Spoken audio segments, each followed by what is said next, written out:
सैयदा माफ कर देना, खाने में ताखीर इसलिए हुई, बर्तन तो मेरे घर के अंदर थे लेकिन वो बर्तन हमारे हाथ लगे थे। कहाँ आप, कहाँ हमारे घर के बर्तन। बाजार से नए बर्तन लेने गया था, हुजूर की बेटी जो मेहमान बन गई है, नए बर्तन लेके आया हूँ, नबी की बेटी हमारे घर के मेहमान बनी है। अल्लाह अकबर। सैयदजादी को खाना खिलाया गया। जब सैयदजादी ने खाना खा लिया, इसने हाथ जोड़ के कहा, नबी की शहजादी बस इतनी गुजारिश है, अगर नाना से मुलाकात हो तो मेरा सलाम कह देना। इतना कह के दरवाजे पे चला गया। खुदा की कसम मुकद्दर जाग जाता है। इधर सैयदजादी ने अपने बच्चों के ऊपर अपनी चादर डाली है, एक कोने में सिमट के बैठ जाती है, लेकिन इधर सैयदजादी सोई है, इधर दरवाजे पे ये भी सोया है। जब दरवाजे पे सोया है, सुबह हुई है, सुबह का सूरज निकला। जब सुबह का सूरज नमूदार हुआ, उधर वो मुसलमान जिसने कल इस सैयदा को धक्का दे के भगाया था, दौड़ता हुआ आया है। आके कहता, मेरे नबी की बेटी तुम्हारे घर है, वो बेटी हमारे हवाले कर दो। अब ये गैर मुस्लिम मुस्कुरा के कहता है,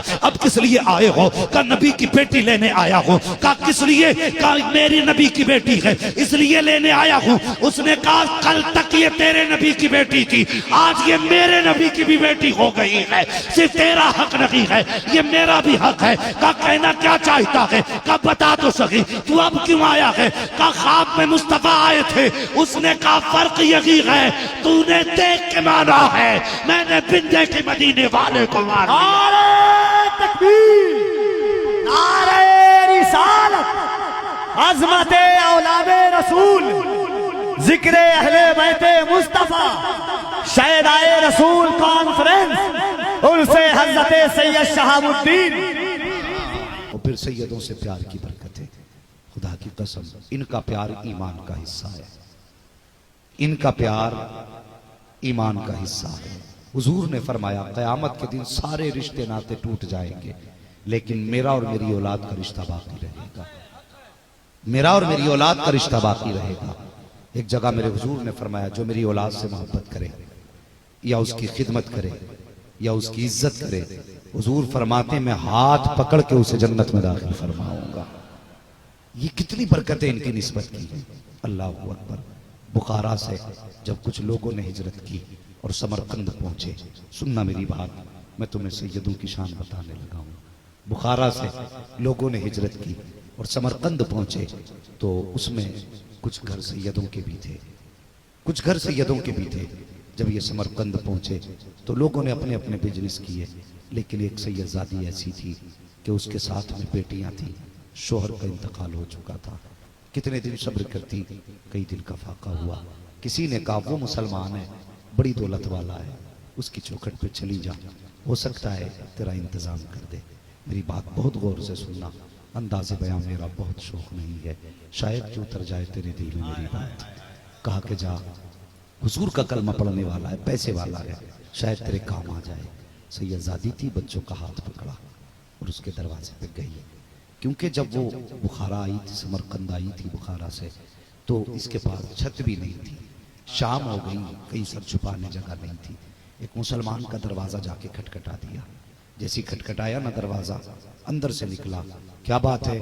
उसने कहा, भूख लगी है, खाने को कुछ नहीं है, और एक मेहरबानी और करें, छत भी नहीं है, शाम हो गई है, शहर की फिजा नहीं मालूम, हम अजनबी लोग हैं, अगर इजाजत हो तो एक रात तुम्हारे घर में गुजार लें। जब इतनी बात सुनी ना, तो उसने कहा, कौन है तू, कहाँ की रहने वाली है? उसने कहा, बताना तो नहीं चाहती थी, लेकिन जब तूने पूछ लिया है तो सुन, मैं खातून जन्नत फातिमा ज़हरा की बेटी लगती हूँ, हुजूर की औलाद में मेरा नाम आता है, मुझे आज की रात घर में ठहरने की जगह दे दे। इतनी बात सैयदजादी ने कही ना, तो उसने चेहरा बिगाड़ दिया। होता कुछ लोगों को दौलत का खुमार, होता कुछ अमीरों को दौलत का नशा। और यार, हर जगह नशा नहीं दिखाया जाता। जब हुजूर के कदमों की बात आए तो दौलत नहीं, जान लुटाई जाती है, जान लुटाई जाती है। वो कहा था ना फना कानपुरी ने, ए फना, इश्क का दस्तूर तुम्हें क्या मालूम, इश्क में दिल ही नहीं सर भी दिए जाते हैं। इश्क में दिल भी नहीं, दिल ही नहीं सर भी दिए जाते हैं। और यार ये इश्क की अलग कहानी है। लोगों को दौलत पे नाज होता है, कभी पैसा बचाते हैं। उसने कहा सैयदजादी हूँ, रात गुजारने का मौका दे दे। उसने कहा तेरे जैसी बहुत आई, आकर के चली गई। उसने कहा कोई शजरा हो तो दिखा, नसबनामा साथ लाई हो तो दिखा। आंख में आंसू आए सैयदजादी के, कहने लगी शजरा होता तो दिखा देती, नसबनामा होता तो पेश कर देती। कब परदेसी हूँ मैं, आई हूँ बुखारा से, समरकंद आई हूँ। अल्लाह अकबर कहा, सब कुछ शहर में रह गया, सैयदों को ढूंढ ढूंढ के कत्ल किया गया, हम जान बचा के यहाँ तक आए हैं, शजरा तो नहीं लाए हैं। उसने कहा अगर शजरा नहीं तो मैं तुझे सैयदजादी मानने के लिए तैयार नहीं हूँ। सैयदजादी ने कहा था, सैयदजादी नहीं मानता, कम से कम उम्मती समझ के मुस्तफा के घर में ठिकाना दे दे। उसने कहा था यूं भी नहीं हो सकता। कहा किस लिए? कहा तेरे जैसी आती है गमजदा बनकर, लूट करके चली जाती है। अल्लाह अकबर। सैयदा की आंख में आंसू आए, वापस पलटी है। दूर खड़ा गैर मुस्लिम तमाशा देख रहा था, आगे बढ़ा। उसने कहा बता तो सही बहन, कहाँ की रहने वाली है, क्या वजह हुई तेरी आंख में आंसू आए? उसने कहा जा भाई, तू क्या जाने हमें, क्या समझेगा। उसने कहा बता तो सही, आंख में आंसू किस लिए आए? उसने कहा सुन, ये मेरे नाना का कलमा पढ़ने वाला है, मैंने उसे बताया था कि मैं सैयदजादी हूँ। उसने एतबार नहीं किया और बस धक्का दे के वापस कर दिया। और यार गैर मुस्लिम जरूर था, लेकिन आज कदमों में नबी की बेटी के आ गया था। और जो उनके कदमों में आ जाते हैं वो ठुकराए नहीं जाते, बल्कि कहीं भी रहते हो सीने से लगाए जाते। नारे तकबीर, नारे रिसालत, नारे रिसालत। शहदाए रसूल कॉन्फ्रेंस उनसे हजरत सैयद शहाबुद्दीन जिक्रे दादा खातूने जन्नत। अल्लाह अकबर। हाँ, सरकार बुलाते हैं। चचा जियो सलामत रहो, अल्लाह हसनैन को सदका अता फरमाए। और भाई जब इतनी बात कही था, गैर मुस्लिम था, और जरूरी नहीं दिल बदलने में देर नहीं लगती है। मैंने कहा कभी जलसे में आया करो मूड बनाने नहीं, तकदीर बनाने आया, तकदीर बनाने आया। भाई असद साहब ने कहा था एक मिसरा, हुजूर कबूल कर लें अगर ना। हाँ, जो उस ताल्लुक से असद भाई ने कहा था असल है मकबूलियत, हुजूर की नजर करम अगर हो जाए। और ये जरूरी नहीं है उनकी नजर करम सिर्फ जुब्बा साफे पे होगी, उनकी नजर सिर्फ दाढ़ी पे होगी, नहीं। खुदा की कसम अगर वो करम फरमाते तो पत्थरों के जिगर में इश्क उतार देते। हाँ, पत्थरों के जिगर में इश्क उतार देते हैं। और जब लकड़ी उनसे प्यार करके रो सकती है, तो फिर इस जमीन पे बसने वाला हुजूर का आशिक उनके इश्क में आंसू क्यों नहीं बहा सकता है? क्यों नहीं बहा सकता है? भाई गैर मुस्लिम था, उसकी आंख में आंसू आ गए, हाथ जोड़े, कहने लगे पता कौन है? कहा फातिमा की बेटी हूं। उसने हाथ पीछे कर लिए, कहने लगा अगर मेरे हाथ इतने पाक होते जितनी तू, तो मैं तेरा हाथ पकड़ लेता। अल्लाह अकबर। अकीदा देखो, उसने कहा मेरे हाथ इतने पाक होते जितनी तू, तो मैं तेरा दामन पकड़ता, तेरे कदमों पे गिरता, तुझे घर लेके जाता। उसने कहा कहां तेरे कदम, कहां मेरा बदन, मैं छूने के लायक तो नहीं, मेहरबानी कर मेरे घर की मेहमान बन जा। अल्लाह हुआ। हाँ, सुना गया आप हर आशिक के घर तशरीफ लाते हैं, मेरे घर में भी हो जाए चरागा या रसूल अल्लाह। गैर मुस्लिम कहने लगा मेरे घर की मेहमान बन जा। अल्लाह अकबर। सैयदजादी थी, उसने एक निगाह उठाई, कहने लगी परदेश में जिन पे हमें नाज था उन्होंने साथ छोड़ दिया। उसने कहा बात अलग है, हुजूर को दुनिया जानती है, हुजूर सिर्फ मुसलमानों के नहीं। उसने कहा हुजूर हमारे भी हैं, अगर इसने आपकी कदर न की तो कोई बात नहीं, मैं तो आपकी कदर करता हूं। जब इतनी बात कही, सैयदजादी थी तैयार हो गई, दरवाजे पे पहुंची। सैयदजादी ने कहा कौन रहता है घर में? अब उसके जुमले सुनना। अदब भी एक चीज होती है, और मैं कहता हूं अदब ही हर चीज होती है, अदब ही सब कुछ है। अगर अदब ना हो, नारे हो, तो फिर कुछ नहीं बनता। अदब ना हो, बगल में कुरान लटका हो तो कुछ नहीं होता। अदब ना हो, माथों पे सजदे के निशान हो तो क्या बनता है? भाई अदब है, मगर हिंदू है तो देख किस्मत कैसे बदल जाती है। दरवाजे पे आया, सैयदजादी ने कहा घर में कौन है? उसने कहा मेरे बच्चे हैं और मैं हूं। कहने लगा घर मेरा नहीं, घर आपका है, आज मालिक आप हैं, अगर आप इजाजत देंगी तो मैं घर के अंदर रात गुजारूंगा, और अगर नहीं देंगी इजाजत तो दरवाजे पे पूरी रात नौकर बन के खड़ा रहूंगा। हाँ, कभी तोला ना करो। मैं कहता हूँ आला हजरत का फतवा है, अगर कोई बंदा ये कहे मैं सैयद हूं तो फिर शजरे ना खंगाल, हुजूर की निस्बत सुन के गर्दन झुका दे। बात ये नहीं है कि उसके पास शजरा है कि नहीं, बात ये देख उसने नाम किसका ले दिया है, निस्बत किसकी रख दी है। और कुछ लोगों को शौक होता है कि नहीं पहले शजरा दिखा, शजरा दिखा, अंजाम देख फिर क्या होता है। अल्लाह अकबर, तवज्जो है आपकी। कहने लगे अगर आप इजाजत देंगी तो मैं घर में रात गुजारूंगा, और अगर इजाजत नहीं होगी ना तो फिर बाहर ही नौकर बन के खड़ा रहूंगा। अंदर सैयदा आई, उसने कहा थोड़ा ठहर जाए, दरवाजे पे रोक दिया, अंदर गया, बीवी से कहने लगा नसीब जागे हैं, हुजूर की बेटी आ रही है, नसीब जागे हैं, हुजूर की बेटी आ रही है, एक कमरा साफ कर दो। जल्दी जल्दी कमरा साफ किया गया, जो सबसे उनकी नजर में साफ जगह थी उस जगह पे उस सैयदा का बिस्तर किया गया। अल्लाह अकबर, सैयदा आई उस जगह पे बैठ गई। घर के अंदर मौजूद था, थोड़ी देर के लिए तेजी से बाहर गया, आने में देर हो गई, आके कहने लगा सैयदा माफ कर देना, खाने में ताखिर इसलिए हुई, बर्तन तो मेरे घर के अंदर थे लेकिन वो बर्तन हमारे हाथ लगे थे, कहाँ आप कहाँ हमारे घर के बर्तन, बाजार से नए बर्तन लेने गया था, हुजूर की बेटी जो मेहमान बन गई है, नए बर्तन लेके आया हूँ, नबी की बेटी हमारे घर के मेहमान बनी है। अल्लाह अकबर, सैयदजादी को खाना खिलाया गया। जब सैयदजादी ने खाना खा लिया, इसने हाथ जोड़ के कहा नबी की शहजादी बस इतनी गुजारिश है, अगर नाना से मुलाकात हो तो मेरा सलाम कह देना। इतना कह के दरवाजे पे चला गया। खुदा की कसम मुकद्दर जाग जाता है। इधर सैयदजादी ने अपने बच्चों के ऊपर अपनी चादर डाली है, एक कोने में सिमट के बैठ जाती है, लेकिन इधर सैयदजादी सोई है, इधर दरवाजे पे ये भी सोया है। जब दरवाजे पे सोया है, सुबह हुई है, सुबह का सूरज निकला। जब सुबह का सूरज नमूदार हुआ, उधर वो मुसलमान जिसने कल इस सैयदा को धक्का दे के भगाया था दौड़ता हुआ आया है, आके कहता मेरे नबी की बेटी तुम्हारे घर है, वो बेटी हमारे हवाले कर दो। अब ये गैर मुस्लिम मुस्कुरा के कहता है अब किस लिए आए हो? का नबी की बेटी लेने आया हूँ। का किस लिए? का मेरी नबी की बेटी है इसलिए लेने आया हूँ। उसने कहा कल तक ये तेरे नबी की बेटी थी, आज ये मेरे नबी की भी बेटी हो गई है, सिर्फ तेरा हक नहीं है, ये मेरा भी हक है। का कहना क्या चाहता है? का बता तो सही तू अब क्यों आया है? का ख्वाब में मुस्तफा आए थे, उसने कहा फर्क यही है तूने देख के माना है, मैंने बिन देखे मदीने वाले को मारा। नारे तकबीर, नारे रिसालत, अज़मते औलादे रसूल, जिक्रे अहले बैते मुस्तफा, शहदाए रसूल कॉन्फ्रेंस, उनसे हजरते सैयद शहाबुद्दीन। हाँ वो इंशाल्लाह जिंदगी हमारा आना भी। सुभान अल्लाह, अल्लाह सलामत रखे। जियो चचा। और देखो जवानी इसे कहते हैं। हाँ जवानी उम्र से नहीं, जवानी हौसलों से आती है। हाँ अल्लाह सलामत रखे, जितनी भी मालिक जिंदगी दे सलामती की जिंदगी दे, जब मौत दे ईमान की मौत नसीब फरमाए। हाँ ये सैयदों की कहानी है साहिब, इनसे प्यार करो, इनकी निस्बतें बड़े काम आती हैं, इनकी निस्बतें बड़ी काम आती हैं। उसने कहा कल तक ये सिर्फ तेरे नबी की बेटी थी, आज ये मेरे नबी की भी बेटी है। कहा तू तो हिंदू है? उसने कहा कल तक था, आज मोहम्मदी हो गया हूं। कल तक था, आज मोहम्मदी हो गया हूं। कहा सुना तो सही कि तू कैसे मोहम्मदी हुआ? उसने कहा सिर्फ अपनी सुनाऊं या तेरी भी सुना दूं?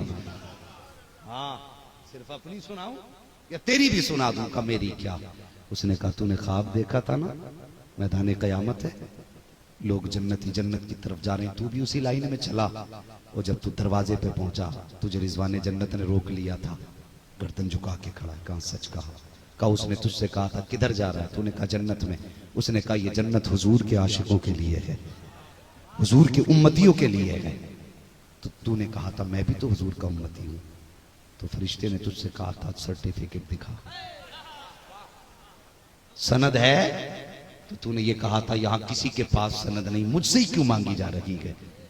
तो उसने तुझसे ये नहीं कहा था कि कल नबी की बेटी भी तो तेरे दरवाजे पे आई थी, अगर वो बिना शजरे के सैयदा नहीं हो सकती तो तू भी बिना सनद के उम्मती नहीं हो सकता है। उसने कहा तू देख के आया है? मैंने बिन देखे मांगा।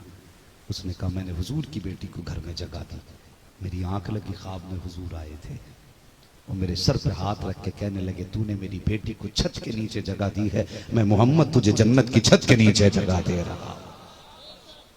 यार हुजूर से प्यार करो, हुजूर से इश्क करो। इतनी बड़ी बारगाह, इतनी बड़ी बारगाह, खुदा की कसम मुकद्दर के धनियों, निकलते बढ़ते सलाम करते होगे, आते जाते कदमों को बोसे देते होगे।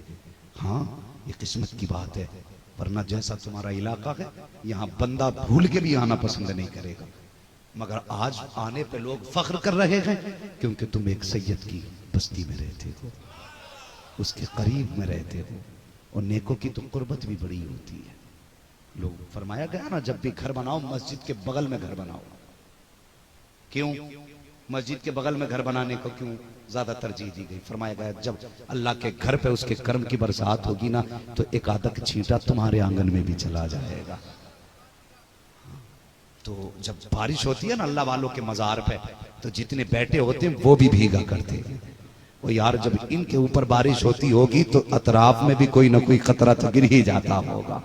तो मुकद्दर के धनी है खुदारा। मगर साथ में एक बात बताऊं, साथ में सैयदों के घर की जो सबसे बड़ी शान है और जो अलग पहचान है, उसे भी पाबंदी से पकड़ो, और वो है इनके घर की इम्तियाजी शान पर्दा। मुझे बताइए, हमारे घरों में पर्दे हैं, आज बंदा ना दूसरों पे उंगली उठाता है, वो देखो फलां की बेटी मैंने नंगे सर देखी हो। भाई अपने घर में झांक, तेरे घर की कहानी क्या है? कल की जिंदगी में और आज की जिंदगी में कितना बड़ा फर्क है। कल चादर पे 72 पैबंद तो थे, लेकिन इज्जत पे कोई दाग नहीं था। हाँ, लेकिन आज कपड़ा 10,000 का है, लेकिन इज्जतें महफूज नहीं। आज के जो शो के बुरके चल रहे हैं, आज जो नकाब चल रहा है, उस नकाब को भी एक नकाब की जरूरत है। ये हमारे घर की हया है। आज जो नकाब को भी नकाबों की जरूरत पड़ गई। क्या जरूरत पड़ी इतनी सजावट के नकाब पहनने की? और भाई घर की बेटियों को समझाया करो कि तुम्हें सुपरस्टार नहीं बनना है, बल्कि कनीज़े फातिमा ज़हरा बनना है। कनीज़े फातिमा ज़हरा बनना है, ये असले जिंदगी है। खुदा की कसम नबी की बेटी की जिंदगी देख। तेरी मेरी बेटी कोई मजदूर की बेटी है, कोई बिजनेसमैन की बेटी है, कोई ताजिर की बेटी है, कोई प्रधान की बेटी है, कोई इमाम की बेटी है, कोई हाफिज की बेटी है, कोई कारी की बेटी है। हम में कोई भी बेटी किसी वली की बेटी नहीं। और देख नबी की बेटी की शान देख, हुजूर की बेटी की शान देख। हजरत फातिमा की बात छोड़ो, सैयदा ज़ैनब की एक बात याद आ गई। आप करबला से वापसी के बाद जब शहर ज़ैनबिया में रहने लगी तो आपकी तबीयत खराब हुई। शोहर कहने लगे जाफर तैयार, कहने लगे अब्दुल्ला बिन जाफर तैयार, कहने लगे कि शरीक हयात चलो डॉक्टर के पास चलते, तबीब को हाथ दिखा लें। आप कहने लगी अगर वो हाथ देखेगा तो जाहिर है या तो हाथ पकड़ेगा या आंख देखेगा। कहने लगी हाँ। फरमाने लगी मौत गवारा है, अपने बदन की नुमाइश गवारा नहीं है। ये सैयदा ज़ैनब का पर्दा था। फरमाने लगी मेरे सरताज में मर तो सकती हूँ, लेकिन खातून जन्नत की बेटी हूँ, अपने जिस्म को लोगों के सामने नहीं ला सकती।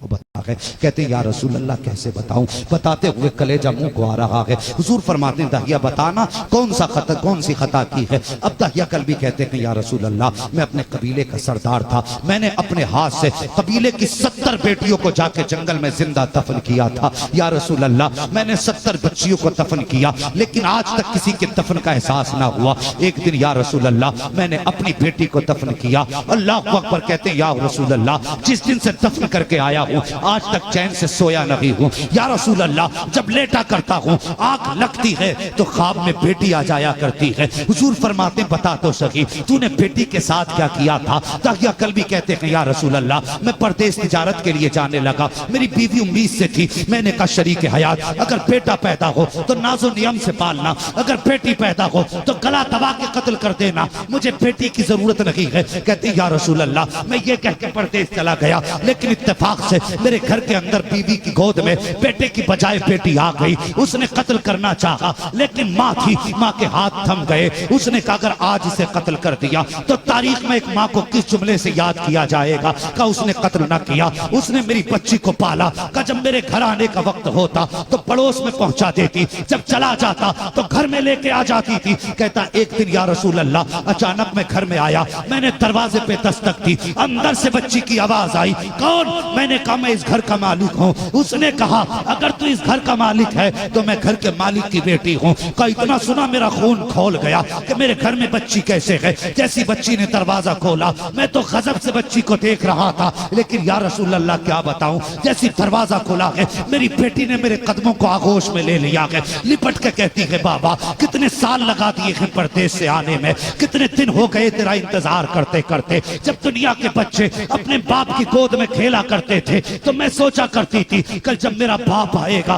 तो मैं उसकी गोद में खेलूंगी, उसके कांधे पे बैठूंगी। कहते या रसूल अल्लाह मैं तो गुस्से से लाल पीला होता जाता था, बच्ची अपनी आरज़ू रखती जाती थी। मैं घर के अंदर गया, मैंने घर में कदम रखा, मैंने बीवी से कहा बता तो सही ये बच्ची कौन है। उसने कहा ये तेरी बेटी है। का मैंने तलवार निकाली, कत्ल करने का इरादा किया। मेरी बीवी कहने लगी खबरदार इस बच्ची को कत्ल मत कर देना, अगर तू इसको कत्ल कर देगा तो फिर मेरे जीने का सहारा चला जाएगा। कहा या रसूल अल्लाह मैंने बीवी की बात मानी और बच्ची को उस वक्त कत्ल ना किया, मैंने सोचा किसी दिन अचानक कत्ल करूंगा। कहते मगर क्या बताऊं हुजूर, बेटी की मोहब्बत अलग चीज है। जब मैं लेटा शाम को थक करके मेरी बच्ची आई है, मेरे पैर दबाना शुरू कर देती है। जब मैं लेटने लगा मैंने जल्दी जल्दी बच्ची से जान बचाने के लिए अपनी आंखें बंद की। कब मेरी बेटी ने चादर का कोना पकड़ा, मेरे चेहरे पे डाला, मेरे माथे को चूमा, जाके बिस्तर पे सो जाती है। कहते या रसूल अल्लाह जब अगला दिन आया है मैं बाद में उठा,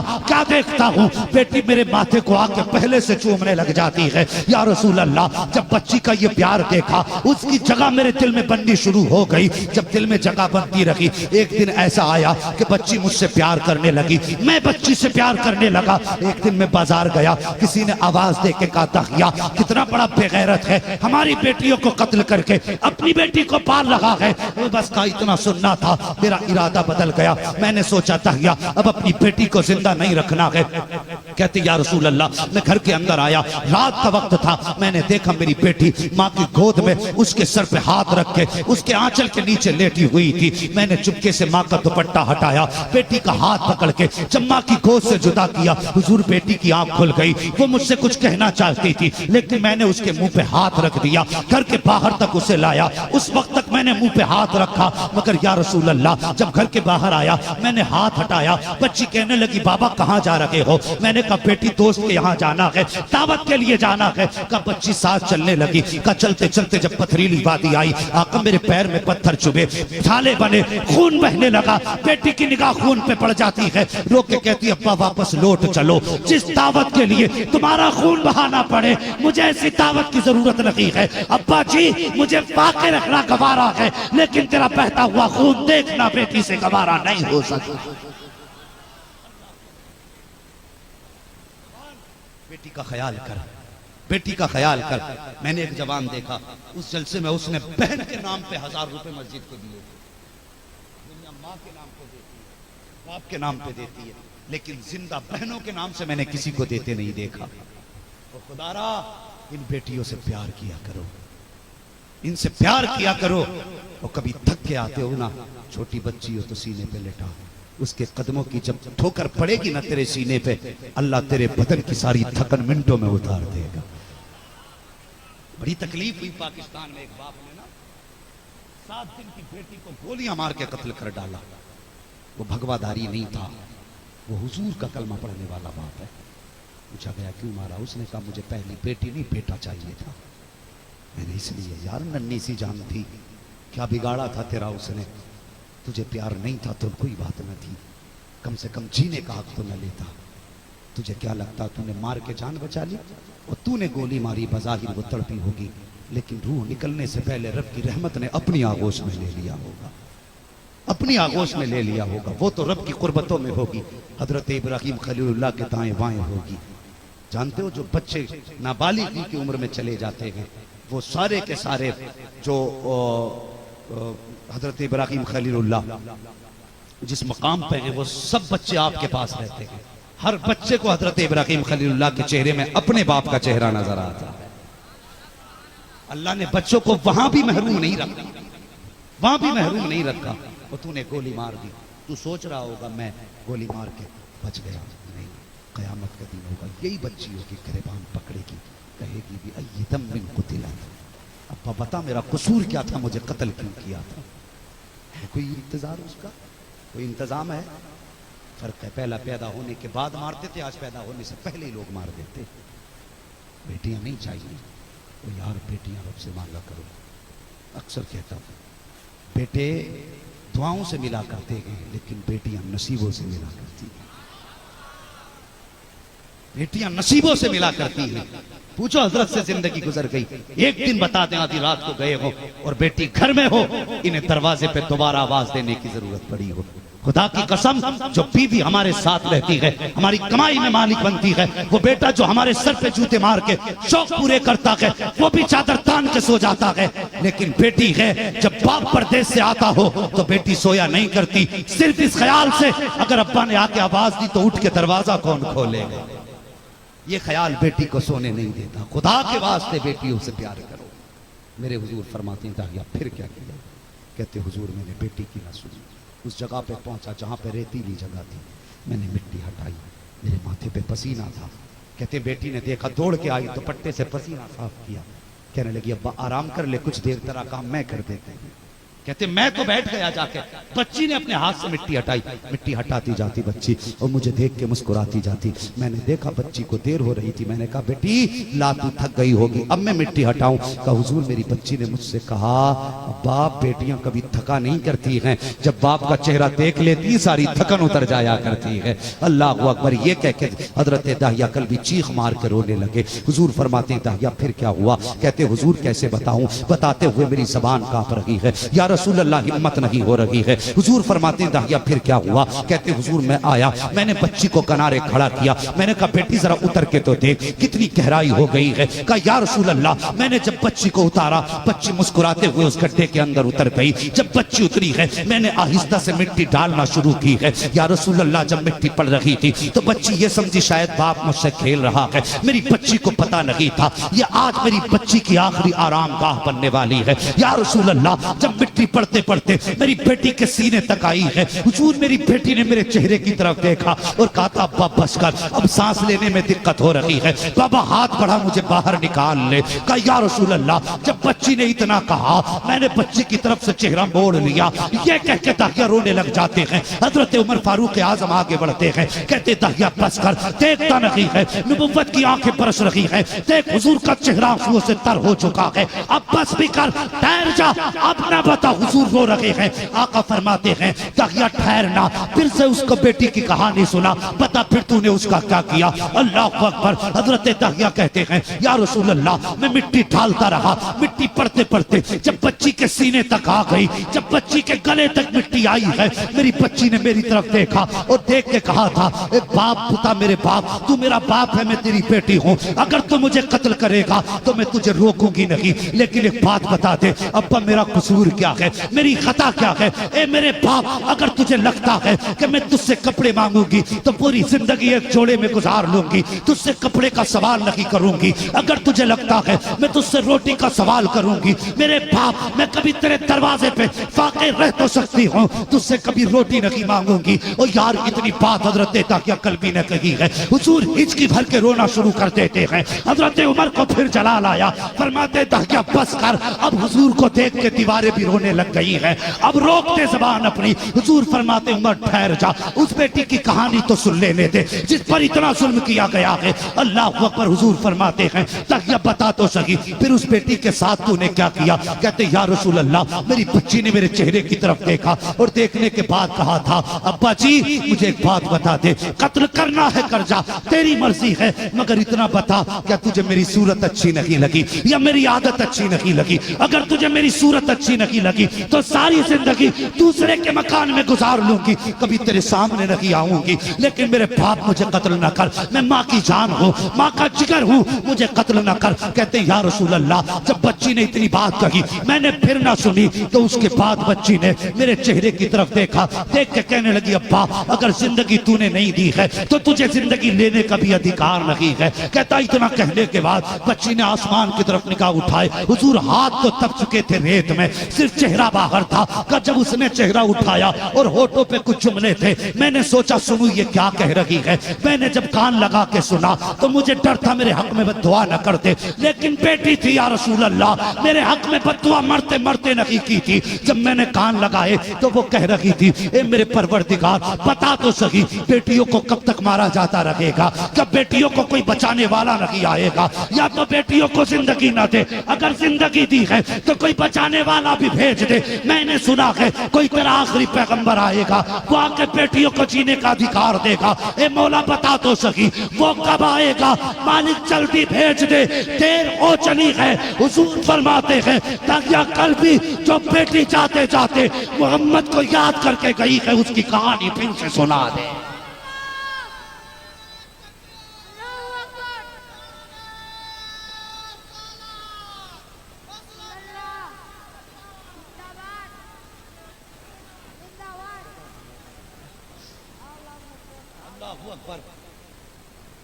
का हुजूर ने फिर सुना, हुजूर ने फिर सुना, 3 मरतबा सुना और फिर फरमाया सुनो सहाबा, अब कान खोल के सुनो, सुनो सहाबा कान खोल के सुनो। जिसको खुदा ने 3 बेटियां दी, उसने पाला पोसा, इज्जत से रुखसत किया, फरमाते वो जन्नत में ऐसे जाएगा जैसे मेरी 2 उंगलियां जुड़ी हैं। कहा मेरे कांधे से कांधा ऐसे लगा के जन्नत में जाएगा। मैं बेटियों से गुजारिश करूंगा कभी जी चाहे फैशन करके नंगे सर निकलने का तो हुजूर के एहसान को याद कर ले, कभी जी चाहे बाप की इज्जत को उछालने का तो हुजूर के इनामात को याद कर लेना। अगर मेरे हुजूर ने इज्जत ना दी होती तो आज तुम जमीन पे जिंदा ना होती, अगर जिंदा हो तो हुजूर के सदक़े में जिंदा हो, और जब जिंदा हो तो उनकी इज्जत के सौदे ना करो बल्कि उनकी इज्जत के लिए अपनी जानों के सौदे करने के लिए तैयार हो। जिसके पास 3 बेटियां हो जन्नती, ओके 2 वाले खड़े हो गए, जिसके पास 2 हुजूर ने फरमाया 2 हो इज्जत से रुखसत करते वो भी जन्नती। 1 वाला खड़ा हुआ हुजूर 2 वाला भी जन्नती, 3 वाला भी जन्नती। जिसके पास 1 ही बेटी हो हुजूर फरमाने लगे खुदा के करम में कोई कमी थोड़े ही है उसके खजानों में। जिसके पास 1 बेटी इज्जत से रुखसत कर दिया वो भी जन्नती। 30 चौथे साहबी खड़े हो गए हुजूर 3 वाला भी जन्नती, 2 वाला भी जन्नती, 1 वाला भी जन्नती। और जिसके पास सिर्फ बेटी हो ही ना, मेरे हुजूर फरमाते हैं जा बेटी ना हो दिल में बेटी की तमन्ना लेके मर जाना, मोहम्मद हाथ पकड़ के जन्नत में दाखिल कर देगा। अल्लाह अकबर, ये बेटी की शान है, फरमाई। और सुने अगली बात जो मैंने पढ़ी है और अपने बुजुर्गों से भी सुनिए, फरमाया गया वो कहने लगे हुजूर कलमा तो पढ़ लिया है लेकिन नींद नहीं आती, चाहते क्या होगा, बेटी से माफी मांगना चाहते हैं। हुजूर ने फरमाया चल जहाँ बेटी दफन की थी वहां लेके चल, वहां चले, उस जगह पे पहुंचे, हुजूर यहाँ दफन की थी। मेरे हुजूर के हाथ उठे, जमीन फटी, वो बच्ची उसी हाल में कब्र से निकली, सर से खून बह रहा, पत्थर मारा था ना बच्ची के सर में आखिर में, तो उस हाल में सर से खून बह रहा था। मेरे हुजूर को देखा, हुजूर को सलाम किया, अस्सलातु वस्सलामु अलैका या रसूल अल्लाह। मेरे हुजूर फरमाने लगे बेटी ये तेरा बाप आया है, ये खता पे शर्मिंदा है, चल लौट चल। बच्ची कहने लगी या रसूल अल्लाह मुझे नहीं जाना, ये कितना प्यार दे सकता है, कितना प्यार दे सकता है। हुजूर मैं इसे माफ नहीं करूंगी, क़यामत के दिन इसका गिरबान पकड़ के रब की बारगाह में लाऊंगी और पूछूंगी इससे बता मेरा कसूर क्या था, मेरी खता क्या था। हुजूर माफ नहीं करना। मेरे हुजूर फरमाते हैं अब इसने मेरा कलमा पढ़ लिया। बच्ची कहने लगी हुजूर जब ये आपका हो गया तो फिर मैंने भी माफ कर दिया। कहती जब आपका हो गया तो फिर मैंने भी माफ कर दिया। हुजूर फरमाते हैं वापस चल, अब ये कहता तुझसे बहुत प्यार करेगा। बच्ची कहती है हुजूर ये कितना प्यार दे देगा, कहती है कितना भी प्यार दे दे मेरे रब की रहमतों से ज्यादा प्यार नहीं दे सकता है। कहते जब से रब की रहमतों में पहुंची हूं मैं दुनिया का प्यार ही भूल गई। हुजूर मुझे वापस नहीं जाना, बस मैं जहां से आई हूं अपने रब की रहमतों में जाना चाहती हूँ। बच्ची वापस चली गई। अल्लाह अकबर, बेटियों को वकार हुजूर ने दिया, हुजूर ने दिया। मैं फिर कह के जाऊंगा बेटे मांगो तुम्हारी मर्जी है, लेकिन बेटियां भी सजदों में गिर के मांग लिया करो, क्योंकि बेटे दुआओं से मिला करते हैं। बेटिया जोर से बेटियां नसीबों से मिला करती हैं। बेटा पैदा होता है, फरमाता जा अपने लिए भी कमा, अपने अब्बा के लिए भी कमा। बेटी पैदा होती है, तुम जा, हुक्म होता जा तुझे भी दूंगा, तेरे सदक़े में रिस्क तेरे माँ बाप को भी दूंगा, तेरे माँ बाप को भी रिस्क दूंगा। नसीब वाले जिनके आंगन में बेटियां होती हैं, वो यार 10 बेटे हो बेटी ना हो तो घर जंगल लगता है। बेटा एक ना हो और एक बेटी हो, खुदा की कसम घर चमन लगा करता है, घर चमन लगा करता है। बेटियों को इज्जत दिया करो, बेटियों की कदर किया करो। जो तुम्हारे घर में आई है वो किसी की बेटी है। हाँ, कल जिसके घर में जाएगी वो किसी की बीवी होगी। अगर तुम अपनी बीवी को इज्जत नहीं दे सकते तो बेटी की इज्जत का ख्याल दिल से निकाल देना। इसलिए कि जैसी करनी वैसी, जैसी करनी वैसी भरनी। दूसरे की बेटी को इज्जत देना तुम्हारा काम, तुम्हारी बेटी को इज्जत देना ये खुदा का काम है। बस फरमाइश भी पूरी हो गई और कुछ फरमाइश रह गई, अल्लाह चाहेगा कभी फिर पूरी होंगी। जो हुआ गलत उनको माफ फरमाए रब्बे कायनात। सारे लोग कलमा शरीफ पढ़ लो, ला इलाहा।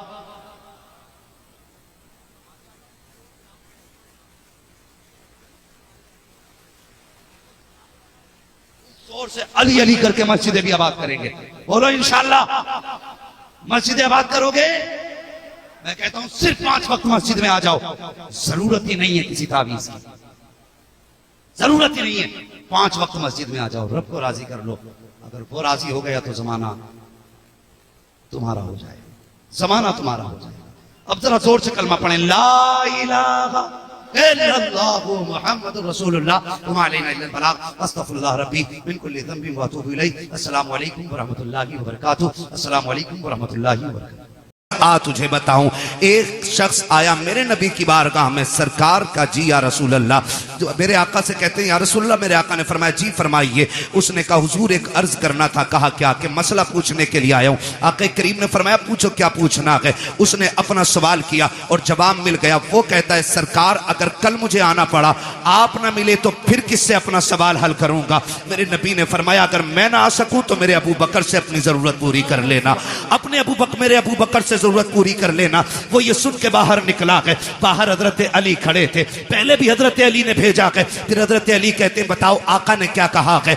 जब तुमने ये कहा आप न मिले तो फिर किसकी चौखट पे जाएं। का अबू बकर का नाम लिया है। का अगर अबू बकर को ना पाए तो फिर किसके दरवाजे पे जाएं। जाओ ये पूछ करके आओ। देहाती फिर आए हुजूर की बारगाह में। आका अगर अबू बकर न मिले तो फिर किसके दरवाजे पे जाएं। मेरे नबी ने फरमाया अगर अबू बकर न मिले तो फिर मेरे उमर की चौखट पे आ जाना। फिर पलट के आए। आप किसका नाम लिया के? का उमर का नाम लिया के। कहते फिर जाके पूछो क्या अगर उमर ना मिले तो फिर किसके दरवाजे पे जाएं। आका कहते जाओ अगर उमर ना मिल सके तो मेरे उस्मान के दरवाजे पे आ जाना। जब पीछे वापस पलट के आया उसने पूछा कि बताइए तो सही अब किसका नाम आया। कहा कि अब उस्मान का नाम आया के। कहा जाओ फिर पूछो अगर उस्मान ना मिले फिर किसके दरवाजे पे जाएं। जब जाके साहिल ने कहा था आका अब आपके दरवाजे पे आया हूं, आप ना मिले तो अबू बकर के पास जाऊंगा, अबू बकर ना मिले तो उमर के पास जाऊंगा, उमर ना मिले तो उस्मान के पास जाऊंगा, अगर ये ना मिले तो किसके पास जाऊं।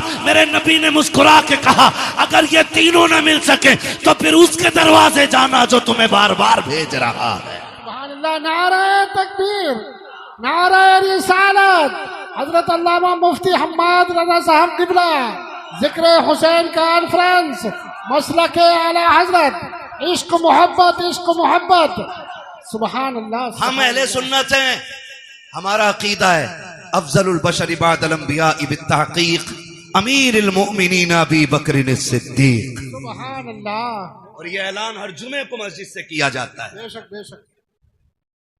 कौन है उम्मत में सबसे अफजल? हजरत अबू बकर सिद्दीक। कौन?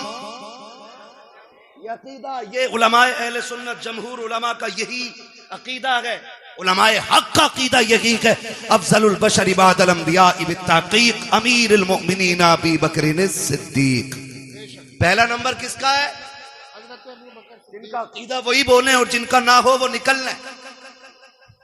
हाँ, किसका? हजरते अबू बकर सिद्दीक का। दूसरा नंबर सलामत रहे हजरते खुदा की कसम पिपल्स आने वालों कुर्बान जाऊं। ये इन उलमा की कुर्बानियों का नतीजा है कि जो तकरीर मौलवी कर रहा है उससे आगे आप बोल रहे हो। जी जी बेशक। हाँ, ये मदरसे की देन है। दूसरा नंबर तीसरा नंबर उस्मान हजरत उस्मान गनी और चौथा नंबर मौला अली मौला।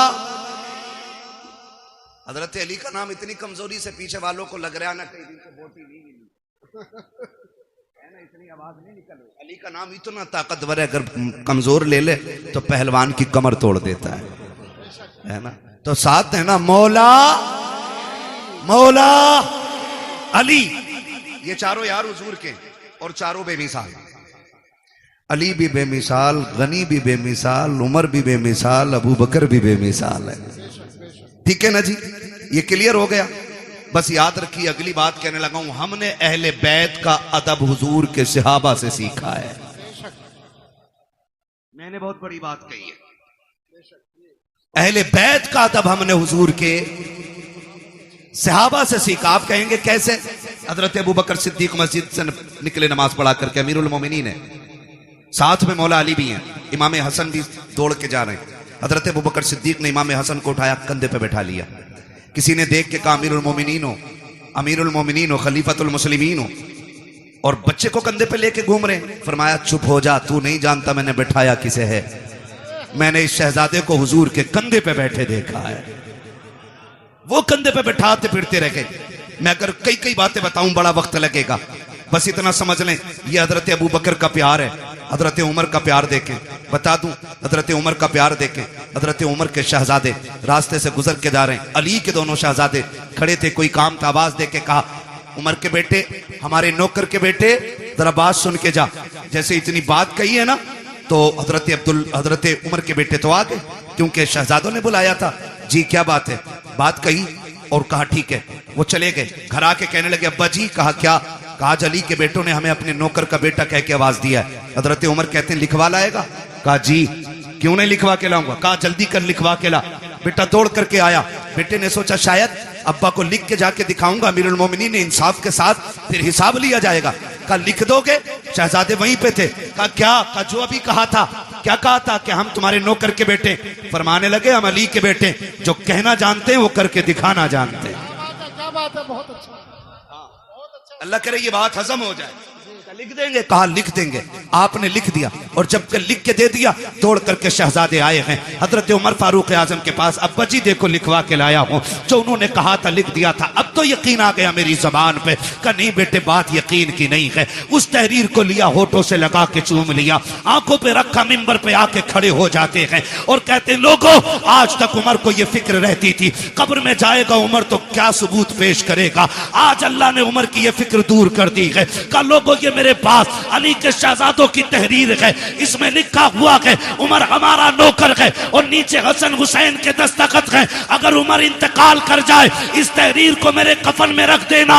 अमीरुल मोमिनीन किस लिए? कहा जब फरिश्ते आएंगे पूछेंगे किसकी नौकरी करके आया है, अगर ये कहेंगे मा कुंता तक़ूलु फी हक़ हाज़ा रजुल, इनके बारे में क्या कहता था, उमर पर्चा निकाल के कहेगा इनके बारे में पूछ रहे हो।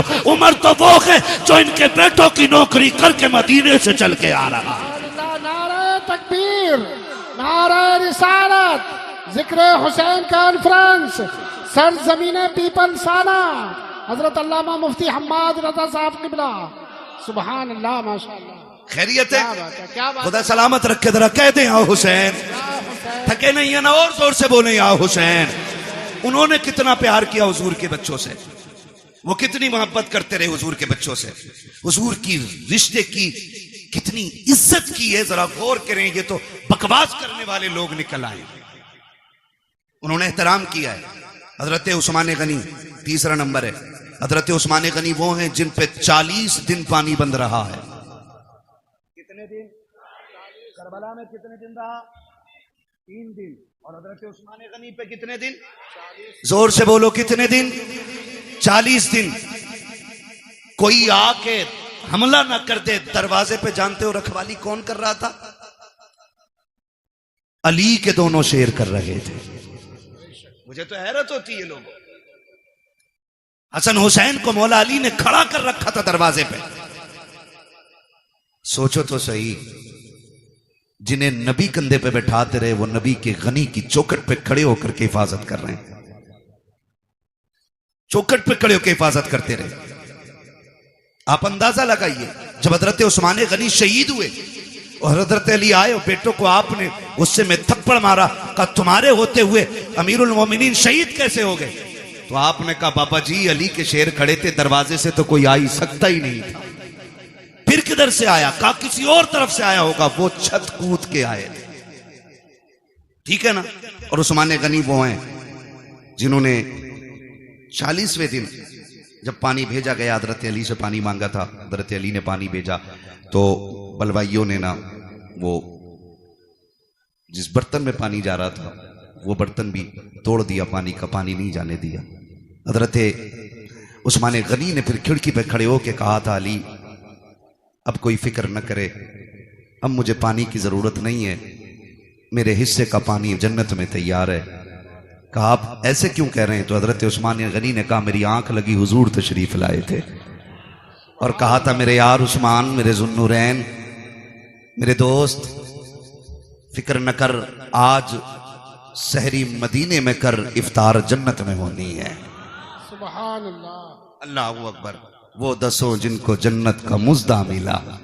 भाई उस्मान गनी वो हैं जिनको हुजूर ने 3 मरतबा जन्नत की बशारत अता फरमाई है। सुभान अल्लाह, 3 मरतबा जन्नत की बशारत अता फरमाई। इनके दरवाजे पे अली के बेटे पहरे देते रह गए।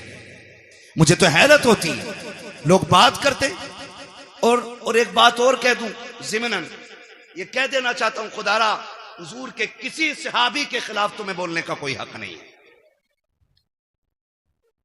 किसी सहाबी के खिलाफ। ये जो लोग बकवास करते हैं अमीर माविया को क्या मानते हो, हक पे है कि नहीं है? सुन भाई,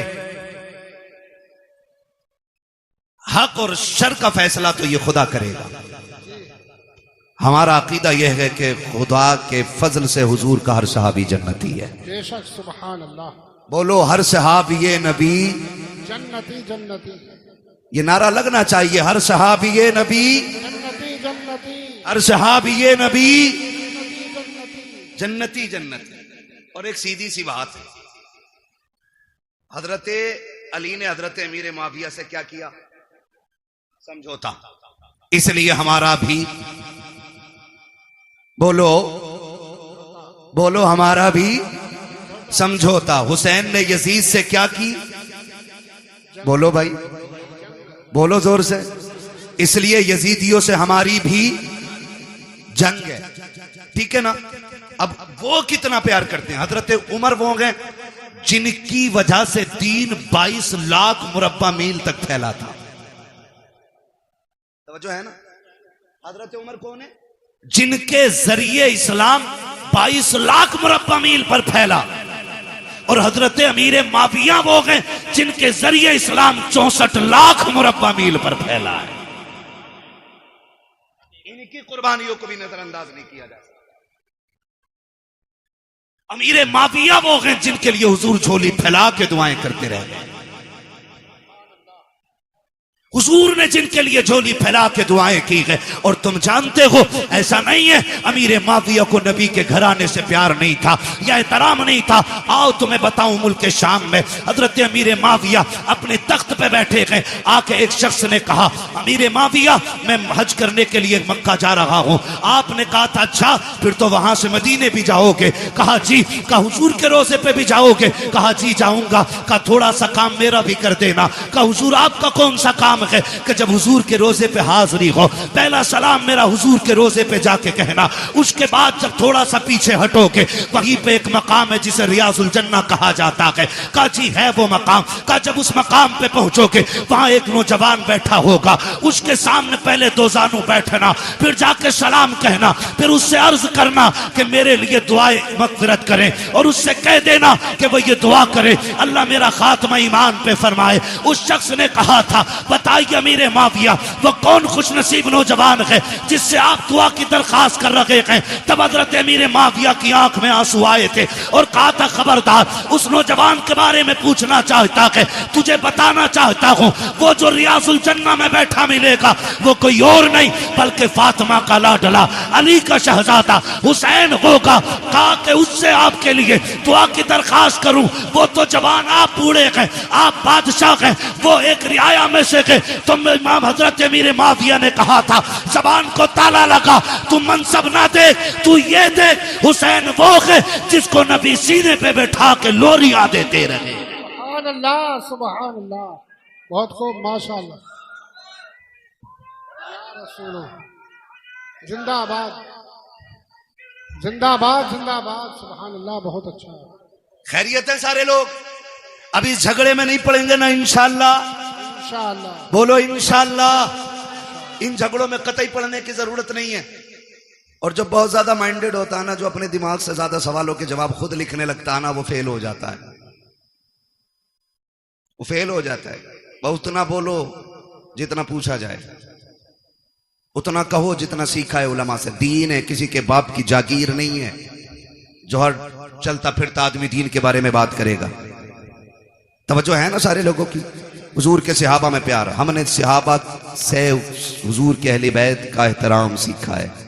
और याद रखें, हम हसन वाले भी हैं, हम हुसैन वाले भी हैं, ठीक है ना? एक जमात ऐसी है जो अहले बैत की मोहब्बत का दावा करती है और उसे 3 ही नाम याद हैं पूरी करबला में।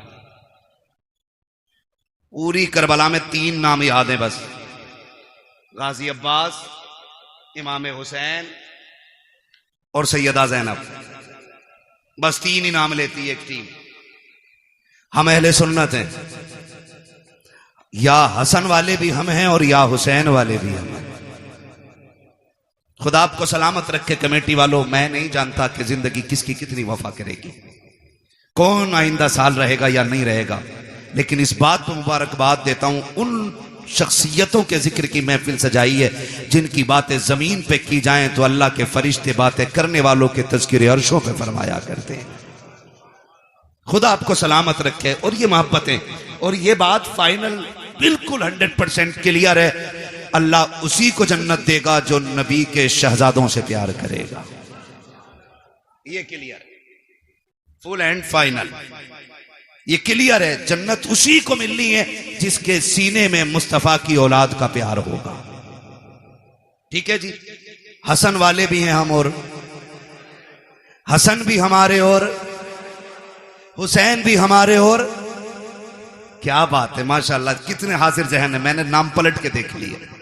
हसन भी हमारे और हुसैन भी हमारे और हसन भी हमारे हैं। ये वो 2 शहजादे हैं कि जितनी भी फजाइल में रिवायतें हुजूर से मरवी हैं वो सिर्फ हुसैन के लिए नहीं बल्कि हसन भी उसमें शामिल है। और बल्कि और बड़ी बात करूं, पहले हसन का जिक्र है फिर हुसैन का जिक्र है, ठीक है जी? बहुत गौर से मेरी बात सुनिएगा। और आपको मैं बता दूं, इमाम हुसैन वो नहीं है जो जवान हुए और यूं ही जिंदगी गुजरी और करबला आ गए, बल्कि हुसैन उस शख्सियत को कहा जाता है जिसने 25 साल रियाजुल जन्ना में बैठ के हुजूर की हदीसें पढ़ाई हैं। सुभान अल्लाह, 25 साल रियाजुल जन्ना। उम्रे पे गए आप लोग? कितने लोग गए उम्रे पे? जरा हाथ उठा के बता दें। सलामत रहे, माशाअल्लाह। मौला करीम जो देख आए हैं, देखने वालों के सदक़े उन्हें भी दिखा दे जिन्होंने देखा नहीं है। आमीन कह दो भाई। है या अल्लाह सबको 3-3 करोड़ के कहीं ना कहीं से बोरे दे दे नोटों के। हाँ, इस पे जोर से आमीन कहियो, ठीक है? तो जो है सारे लोगों की। करूं अगली बात, रियाजुल जन्ना किसे कहते हैं? रियाजुल जन्ना हुजूर ने फरमाया जो मेरे हुजरे और मेरे मिंबर के बीच की जगह है ये जन्नत की क्यारी है। और यही असहाबे सुफ़्फ़ा के पढ़ने की जगह है। ये जन्नत की क्यारी क्यों बन गई? क्योंकि इस जमीन पे बार बार मेरे मुस्तफा के कदम लगते रहे। हाँ, अलादत फरमाते हैं तैबा में मर के ठंडे चले जाओ आंखें बंद, सीधी सड़क ये शहर शफात नगर की है। हाँ, और सिर्फ एक हिस्सा ही नहीं बल्कि फरमाया गया पूरा मदीना अल्लाह ने जन्नत बना दिया है। हुजूर का पूरा मदीना जन्नत है। तो इमाम हुसैन वो हैं जिन्होंने 25 साल बैठ के हुजूर की हदीसें पढ़ाई हैं। आज तो वो लोग उनके नाम पे शिफा बांट रहे हैं जिन्हें उनका नाम लेना भी नहीं आता। माफ कीजिएगा, बुरा लगे तो।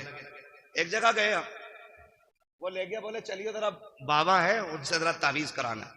उसने जो बड़ा शीन निकाला है, यकीन करियो, कह रहा या हसन या हुसैन, और औरत उसके घुटने से घुटने लगा के बैठी है। दीन इन बाबाओं के पीर, इन बाबाओं के बाप दादा का नहीं है, दीन ज़हरा के बाबा का है। दीन में खून लगा है, दीन में सर लगे हैं। किसी बेगैरत के जरिए दीन को नीलाम नहीं होने दिया जाएगा। लगे तो बुरा लगे, मैं पहले ही कह चुका हूं, मुझे इस चीज की टेंशन नहीं है। मैं फिर कहूंगा, मैं आईना हूं, दिखाऊंगा दाग चेहरे के, जिसे खराब लगे सामने से हट जाए। हुसैन के नाम पे शिफा बांटने वालों को यही पता नहीं उम्मती किसका है। इंटरव्यू में पूछ रहे वो किसका उम्मती है, तो वो कह रहा जी नया नया आया हूं। उम्मती का मतलब मालूम नहीं हमारी कौम को। ये कंडीशन है, निकले इन चीजों से यार, दीन सीखें। हुसैन वो हैं जो 25 साल तक बैठ करके आप दीन पढ़ाते रहे और हुजूर की हदीसें पढ़ाते रहे।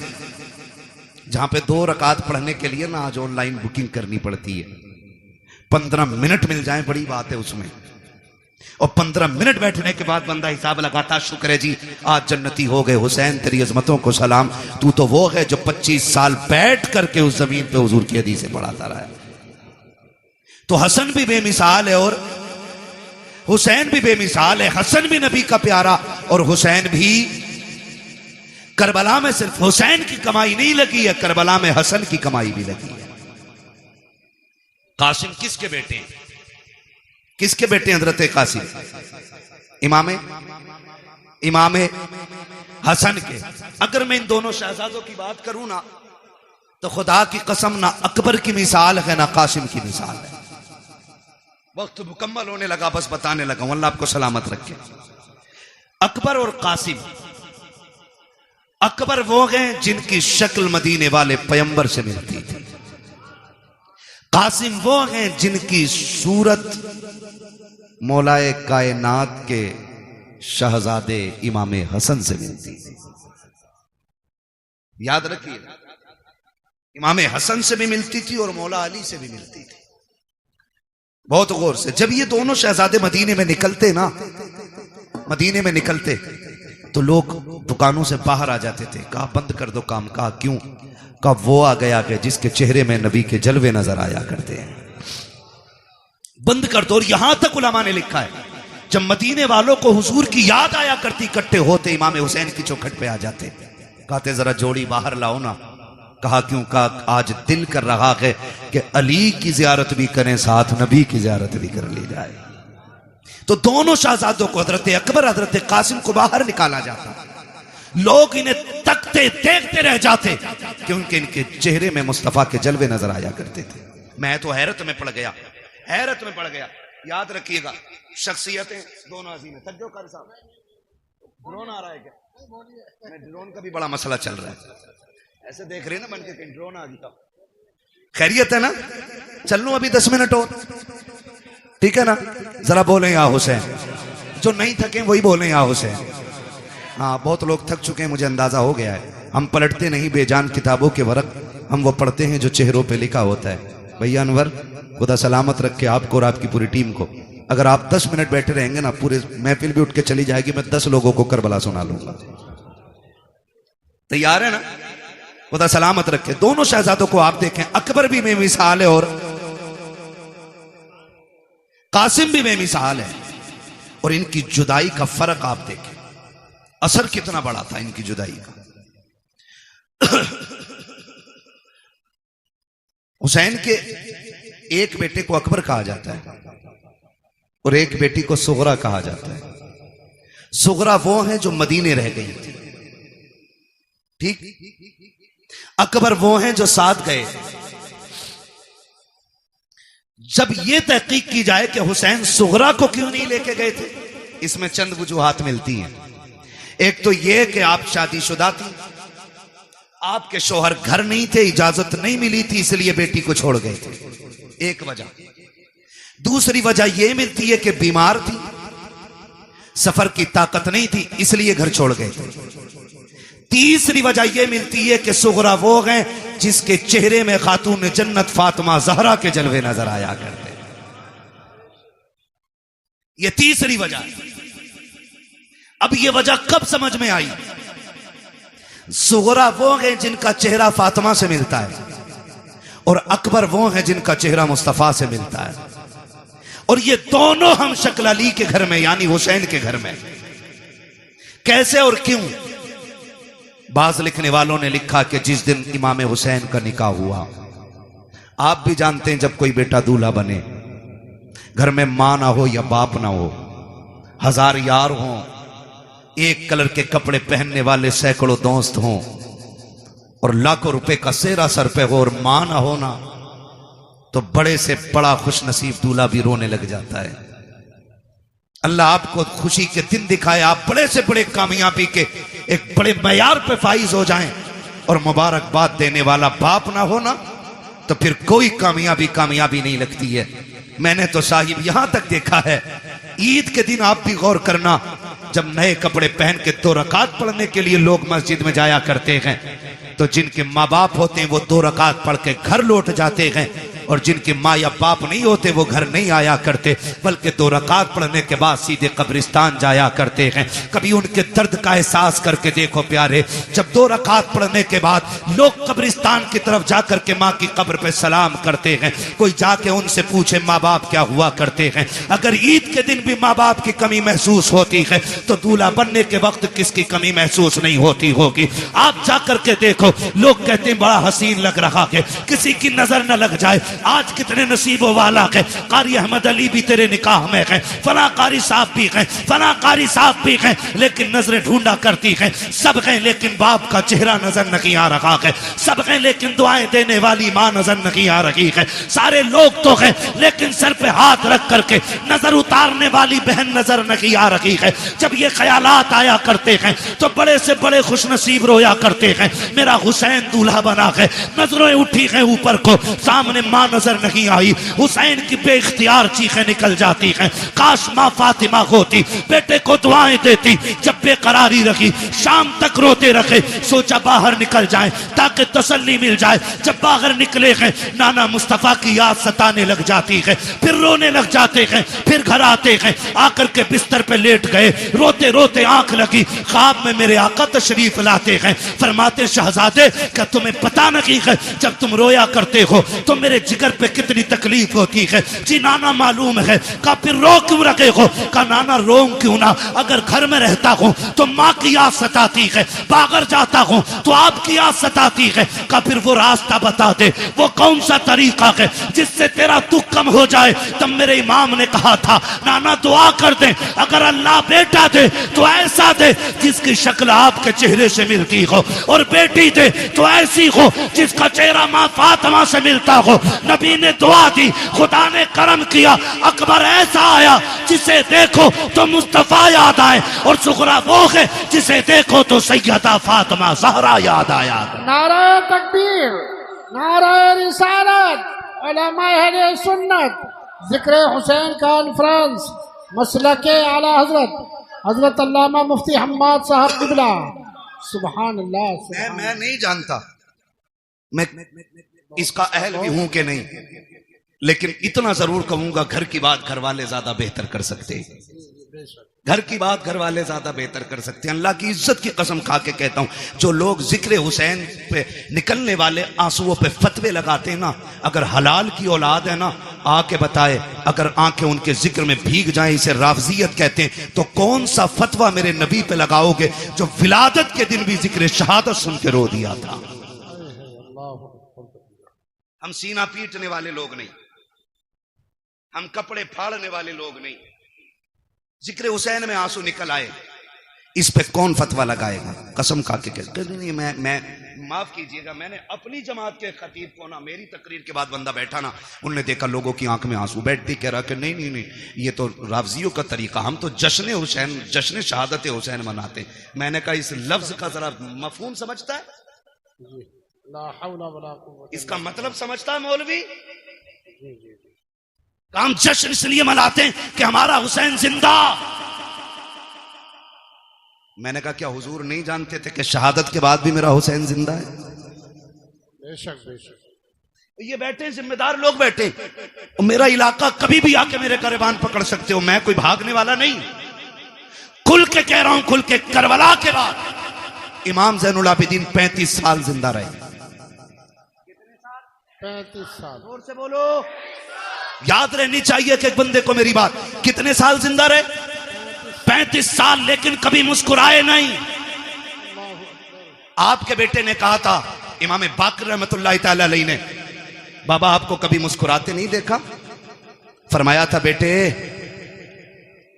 हमने करबला देखा है, अगर तू करबला देख लेता तो तू भी मुस्कुराना भूल जाता। तू करबला देख लेता तो तू भी मुस्कुराना भूल जाता।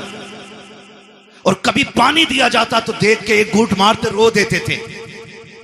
करबला को समझा ही क्या है, कह रहा जश्न मनाएंगे हम। खुदा की कसम, हमारा नबी जिंदा, हमारा दीन जिंदा, हमारा इस्लाम जिंदा, हमारा कुरान जिंदा, हमारा खुदा जिंदा, हमारा हुसैन जिंदा। ये हमारा भी अकीदा है। लेकिन सुन, जमीन उतनी गर्म होती है जितने पे आग जलती है। जमीन उतनी गर्म होती है जितनी पे आग जलती है। एक्सीडेंट देखे आपने?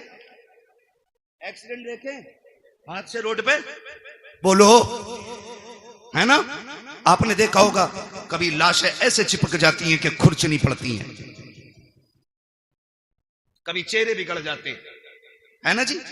लेकिन एक बात बताओ, कितने लोग गुजरने वाले ऐसे होते हैं जो उन लाशों को देख के रोते हैं? बिखरी हुई लाश देखा, किसी ने यूं रुमाल लगा, ओ हो, देखा नहीं जा रहा। किसी ने कहा भाई ओ हो, बुरा हुआ। लेकिन उन्हीं लाशों के पास आप देखोगे कुछ ऐसे भी होते हैं जो बेहोश होते हैं। मैं पूछूंगा क्या ये गुजरने वालों की तरह है? लोग कहेंगे नहीं। का ये जो गुजर के गया नहीं रोया ना, इसका मरने वाले से कोई रिश्ता नहीं था। और ये जो बेहोश होके गिर गई है ना, ये मरने वाले की मां है। ये जिसके मुंह में पानी डाला जा रहा है ना, ये 6 महीने के बेटे का बाप है। ये जिसको संभाले नहीं संभाला जा रहा है, ये भाई की बहन है। पता ये चला रोते वही हैं जिनके रिश्ते में कोई कुछ लगता है। जिनका रिश्ता ही नहीं है, उनकी आंख में आंसू नहीं आया करते। मैं सीना पीटने की बात नहीं कर रहा हूं। लोग कहते बस इतना कहो गुजर जाओ, बड़े बेदर्दी से मारे गए। मैंने कहा तेरे बाप का एक्सीडेंट हो जाए, साफ बताता, पहले नाक लगी, फिर कोनी लगी, फिर भेजा निकला, फिर ट्रक चढ़ गया ऊपर। और अली के बेटों की शहादत का तज़किरा करे तो तुझे रावसियत नजर आया करती है। खुदा की कसम जानते हो, आ तुझे बताऊं, जब कभी इमाम ज़ैनुल आबिदीन को करबला की याद आती थी, आप छत पे चढ़ जाते थे, रुख करते थे करबला की तरफ, और इतना रोते थे कि जिस छत के पनारे से बारिश का पानी गिरना था, उससे आंसू गिरा करते थे। एक दिन आप छत पे बैठ के रो रखे हैं, लोग नमाज पढ़ के मस्जिद से निकले, पानी टपकने लगा। किसी ने आवाज दे के कहा, अली के घर वालों, कम से कम इतना तो ख्याल करो, लोग गुजर के जाते हैं, पानी ना गिराया करो छत पे। इमाम बाकिर की चीख निकल गई, कहा खबरदार ये ताना ना दे, हमने पानी नहीं डाला है। कहा फिर ये टपक क्या रखा है? कहा ये मेरे बाप के वो आंसू हैं जो आज करबला की याद में छत पे बह गए। तुम्हें क्या पता करबला क्या है? 15 साल हजरत उम्मे फरवा, हजरत कासिम की अम्मा जिंदा रही, लेकिन कभी पूरी जिंदगी धूप के होते हुए साये में नहीं बैठी। लोग कहते थे सैयदा कभी तो साये में बैठ जाया करो। उन्होंने कहा कि मैंने अपने लाल की लाश के टुकड़ों को बगैर साये की जमीन पे पड़ा हुआ देखा है। अब हमें साये से नफरत हो गई है। किस दर्द की बात करते हो? खुदा की कसम, आज तक वो कलम नहीं बना जो तारीख करबला लिख पाता।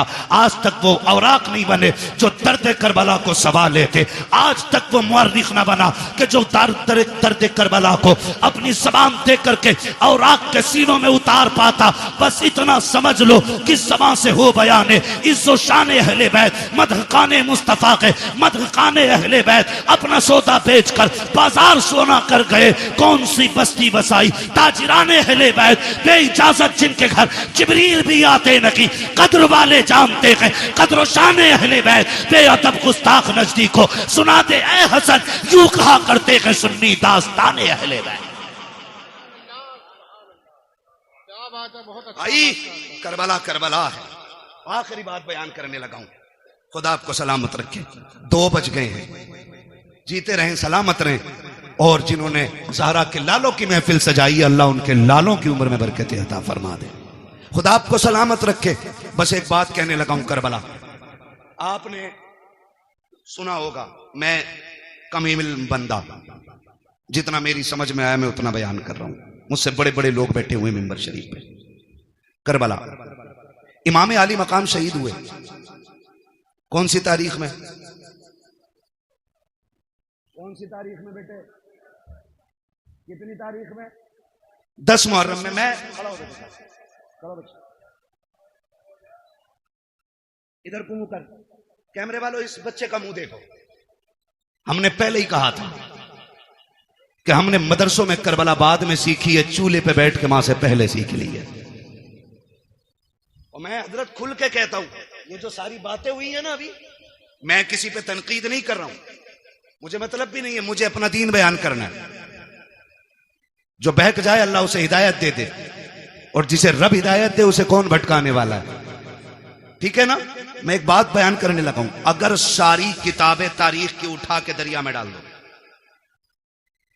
सारे मुअर्रिखीन उलमा के मुंह पे ताले लगा दो, और 100 साल तक ये शर्त लगा दो कि कोई भी करबला बयान नहीं करेगा आलिम, और किसी किताब में लिखी नहीं जाएगी, कसम खा के कहता हूं 100 साल के बाद भी करबला ऐसे ही याद रहेगी जैसे आज याद है। सही बता रहा हूं, इसलिए कि कुछ ऐसे दर्द होते हैं जिनके लिए 3 दिन रोया जाता है, कुछ ऐसे गम होते हैं जो 10 दिन रो लो तो गम कम हो जाते हैं, कुछ गम ऐसे होते हैं जिनके लिए 1 साल रो लो कम हो जाता है, लेकिन कुछ गम ऐसे होते हैं जिनके लिए सदियां कम पड़ जाती हैं, गम कम नहीं होता है। और उन्हीं गमों में से एक गम हुसैन है, जिससे रोते रोते सदियां कम पड़ गईं लेकिन गम कम नहीं होता है। आज भी जब असगर की प्यास का जिक्र होता है दीवाने रो देते हैं, आज भी जब सकीना के सब्र की बात आती है ना, आज भी लोग रोते हैं। और जो यजीद के भैये भतीजे भांजे और नाती पोते हैं ना, वो कहते हैं जी इख्तिदार की लड़ाई थी, 2 शहजादों का आपस का झगड़ा था, वो जालिमों आपस के झगड़ों में, इख्तिदार के झगड़ों में 6 माह के असगर के तीर नहीं मारा जाता, बीमारों को जंजीर नहीं पहनाई जाती, बेटियों के हाथों में रस्सियां नहीं डाली जाती, सरों को नेजों पे नहीं उठाया जाता। मैं कहता हूं कोई जिगर लाओ ऐसा जो बर्दाश्त कर सके। मुझे एक बात याद आ रही, मेरा इमाम जब खेमे से जाने लगा ना, सैयदा ज़ैनब आ गई, भैया जा रहे जी, आंखों में आंसू क्यों? अब देखो सब्र भी कोई चीज है, सब्र भी कोई चीज है। फरमाने लगे बहन, अकबर गए, मैंने सवार किया था घोड़े पे, कासिम को मैंने बिठाया था, अब्बास को मैंने दुआएं देके भेजा था, ओनो मोहम्मद मैंने रुखसत किए थे, हुसैन जा रहा कि आज सवार कराने वाला कोई नहीं है। का इस ख्याल ने रुलाया। सैयदा ज़ैनब आगे बढ़ के कहती, दिल थोड़ा न कर, अगर तू अली का बेटा है तो मैं अली की बेटी हूं, सवार हो मैं तुझे बैठाऊंगी। जब मेरा इमाम बैठने लगा ना, बहुत गौर से एक बात सुनना, पीपल साने के नौजवानों, अतराफ व जवानीब से आने वालों, बहुत गौर से मेरी बात सुनिएगा। मेरे इमाम ने बैठने से पहले कहा था, ज़ैनब करबला जा रहा हूं, लेकिन ख्याल रहे मेरी शहादत के बाद बगैर दुपट्टे के मेरी लाश पे मत आना। ये किसने कहा? मेरे इमाम ने कहा। ये कोई मैं लफ्फाजी नहीं कर रहा हूं, मैं तकरीर का वजन नहीं बढ़ा रहा हूं। आपने फरमाया था, ज़ैनब मैं भाई हूं तेरा, मैं मालूम है तू मुझसे कितना प्यार करती है, लेकिन ख्याल रखना मेरी शहादत के बाद बाल ना नोचना, गिरबान चाक ना करना, मेरी लाश पे बगैर दुपट्टे के ना आना। मैं एक एक ढोला बजा करके, ढोलक बजा के ताजिए के आगे नाचने वाले से पूछना चाहता हूं, बता हुसैन अफजल है कि ताजिया अफजल है? बोलो, सारे बोलो। बात दुनिया के कोने कोने तक जानी चाहिए। एक तरफ ताजिया हो, एक तरफ हुसैन हो, तो बड़ा कौन है? बड़ा कौन है?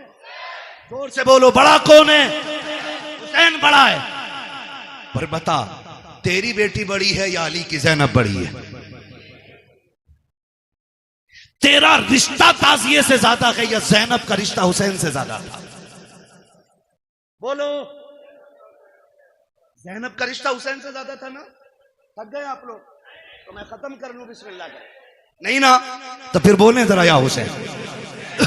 रिश्ता किसका ज्यादा? जैनब का हुसैन से ज्यादा रिश्ता है, लेकिन तारीख का बाप एक एक लाइन गवाह है। खुदा की कसम, मेरे इमाम ने कहा था, जैनब मेरी शहादत के बाद बाल ना खोलना, गिरेबान ना नोचना। मेरी जैनब सुन बात, मेरी शहादत पे बगैर दुपट्टे के ना आना। अब हाथ जोड़ के गुजारिश करना चाहता हूँ, 10 मुहर्रम को मेरा इमाम शहीद हुआ है, कोई माई का लाल साबित नहीं कर सकता। जैनब बगैर दुपट्टे के सगे भाई की लाश पे आ गई हो। खुदा की कसम, घोड़े तोड़ते रह गए हैं। जैनब ने पर्दा नहीं छोड़ा है, भाइयों के सर काटे गए हैं। जैनब ने पर्दा नहीं छोड़ा है, लेकिन आज मेरी कौम ने इसी 10 मुहर्रम को मेला लगा करके, फैशन बना करके कौम की आबरू का सौदा कर दिया है। पीपल्स आने वालों, मैं तुमसे पूछना चाहता हूं, नुमाइश के नाम पर तुम्हारी बेटियां बेपर्दा क्यों हो रही हैं? क्या जायदाद में तुम हमसे ज्यादा हो? क्या दौलत तुम्हारे पास हमसे ज्यादा है? ये नुमाइश के मेले तुम्हारी जमीनों पे क्यों लगते हैं? तुम नहीं जानते हो, पीपल्स आना वो जमीन है जो मुसलमानों की जमीन कही जाती है। भोजपुर वो जमीन है जो हमारा इलाका कहा जाता है। इन जमीनों को बर्बाद करने की नापाक साजिशें हैं। पहले मेलों के नाम पे बेटियां निकाली जाएंगी, फिर आज कल की तरह अभी चंद दिन की बात है, भोजपुर की एक लड़की ने जाकर के, नाम कितना अजीब है, नाम फातिमा के, नाम बदल करके एक गैर मुस्लिम के बिस्तर को जाकर के गरम किया है। मैं पूछना चाहता हूं, कौन सा जवाब देगो जाकर के सैयदा कायनात की बेटी को? अगर वो पूछेगी, हम तो सगे भाई की लाश पर भी नंगे सर नहीं आ सके, तुम मेलों के बहाने निकल गई बगैर दुपट्टों के, तुम ताजियों के बहाने निकल गई, तुम बाजारों के बहाने निकल गई। तुम्हें खुदा का वास्ता है, बेटियों के पर्दों को लाजिम कर दो, शरीयत की हुदूद को लागू कर दो। अगर ये नहीं किया, एक दिन वो आएगा, बेटियां तुम्हें जहर दे करके जाएंगी और कोई बचाने वाला नहीं होगा। और रह गई अक्लमंदी की बात, रह गई दानाई की बात, तो याद रखना, कायनात में कोई भी मेरे नबी से बड़ा दाना नहीं है, मेरे नबी से ज्यादा होशियार नहीं है। अगर आका ने कह दिया पर्दा फर्ज है, तो फिर है, जो नहीं करेगा वो इज्जतदार नहीं बल्कि दुनिया से जलील हो के मरे। बहुत अच्छा, बहुत खूब माशाअल्लाह। या रसूल अल्लाह, जिक्र हुसैन कॉन्फ्रेंस सरजमीन पीपलसाना, हजरत अल्लामा मुफ्ती हम्माद रज़ा साहब क़िबला, नाराए तकबीर, नाराए रिसालत। बुरा तो नहीं लगा ना? मैं कोई नेता मंत्री भी नहीं हूं और मैं नेता मंत्री को कुछ समझता भी नहीं हूं, क्योंकि उन्हें वो जानते हैं जो उन्हें वोट देते हैं, मुझे वो जानते हैं जो नबी की बातें सुनते हैं। बेशक बेशक। मैं आपसे सिर्फ एक बात कहना चाहता हूं, ये नुमाइशें बंद करो। आप नहीं लगनी चाहिए आपके पीपलसाने में, और तकलीफें बर्दाश्त करोगे तो सुनो, जब से तुम्हारा पीर का बाजार लगना शुरू हुआ है, इस इलाके में अय्याशी आम हो गई है।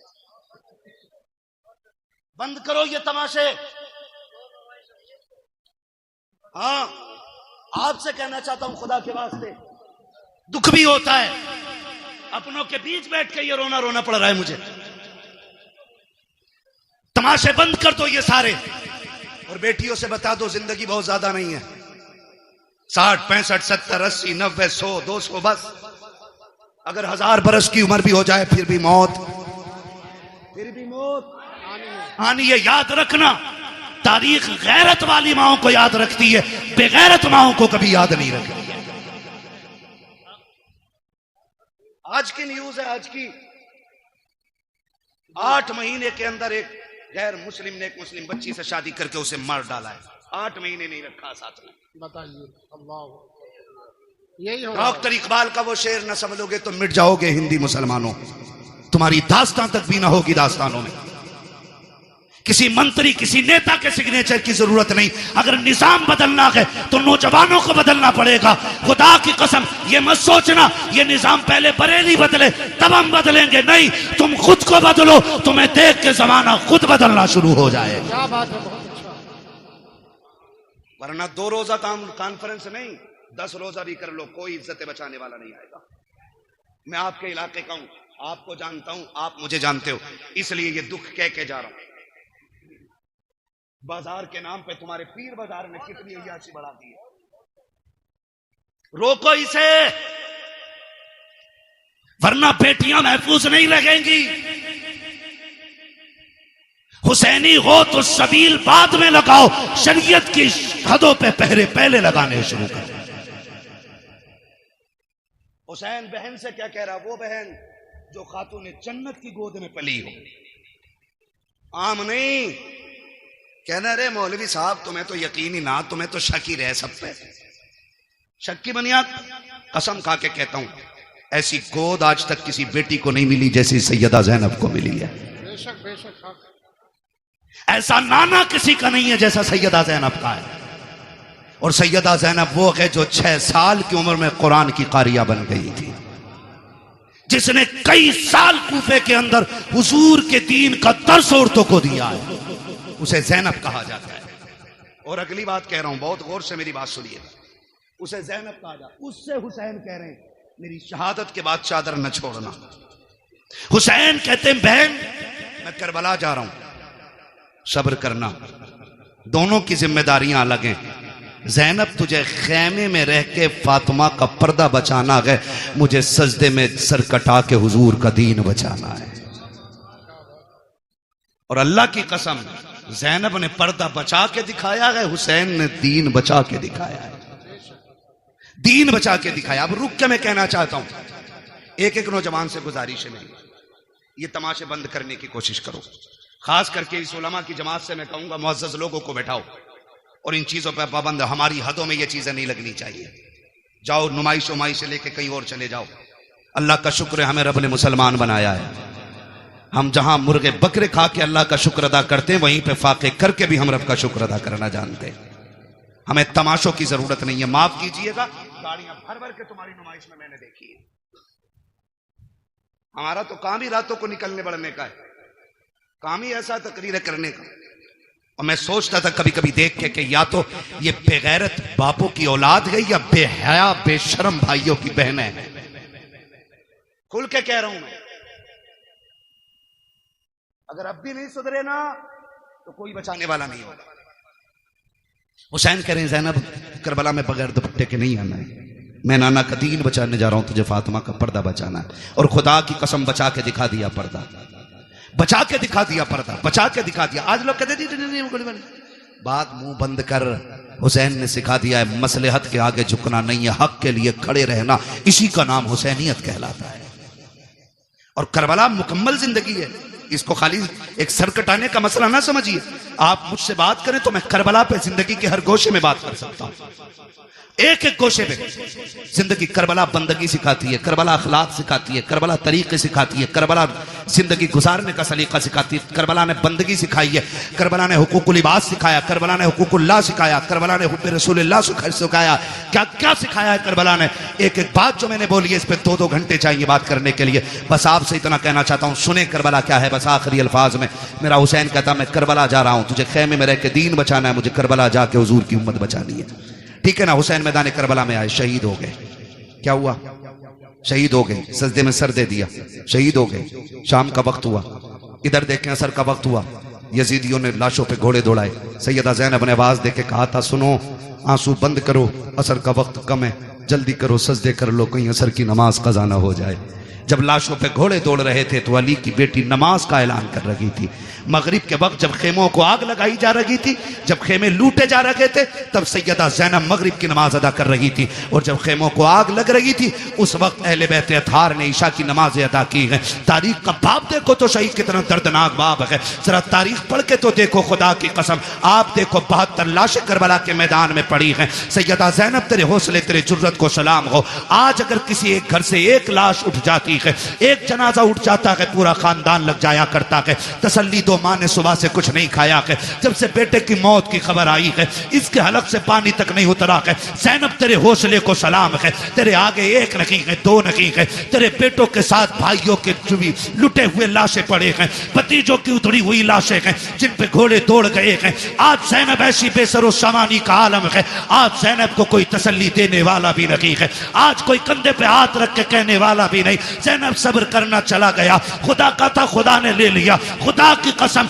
आज सब्र भी ज़ैनब कर रही है, तलकीन भी ज़ैनब कर रही है, आज साबिरा भी ज़ैनब है, तसल्ली देने वाली भी ज़ैनब है। आज कंडीशन ये है किसी का एक चला जाए कमर टूट जाती है, ज़ैनब के तो 72 सामने पड़े हैं, लेकिन सब्र का पहाड़ बन के अली की बेटी ने खड़े होकर दिखा दिया है। जब मैदान करबला में रात का सन्नाटा हुआ, आधी रात बीत गई है, अली की बेटी चादर तत्हीर ओढ़ करके गाजी अब्बास का टूटा हुआ खंजर लेकर के लाशों के पास बैठ के पहरा दे रही है।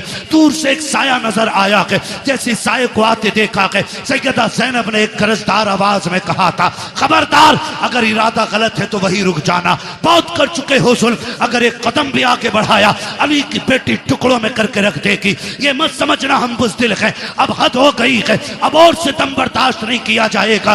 जैसी इतनी आवाज दी है, उधर से मर्द की नहीं बल्कि कोरस की दबे लहजे में आवाज आती है, सैयदा मैं कोई मर्द नहीं हूँ, मैं खातून हूँ, आने की इजाजत दी जाए। कहा फिर आजा। जब औरत करीब आई है, खाली हाथ नहीं आई है बल्कि हाथ में पानी का प्याला लेकर के आई है। जब पानी का प्याला लेकर के आई, सैयदा ज़ैनब के कदमों में बैठ जाती है। ज़ैनब ये पानी कबूल कर लो। कहा कौन हो तुम? कहा हम में पानी नहीं चाहिए, कल ले लीजिए, 3 दिन गुजर गए हैं, चौथी रात आ गई है, आज तो पानी पी लो। आपने फरमाया ले जाओ, हमें इस पानी से नफरत हो गई है, हमारा अकबर प्यासा चला गया है, हमारा असगर प्यासा चला गया है, अब पानी का क्या करेंगे हम, जाओ के पानी लेकर के चले जाओ। उस औरत की आंख में आंसू आए, रो के कहा ज़ैनब माफ कीजिएगा, मेरे शोहर ने सर कटा करके जन्नत में नाम लिखा लिया है, मैं भी ये चाहती हूँ ये पानी कबूल कर लो ताकि मेरा नाम भी जन्नत में आ जाए। कहा किसकी बीवी है? कहा मुझे हुर की बीवी कहा जाता है। सैयदा बड़ी मुश्किल से पानी लाई हो,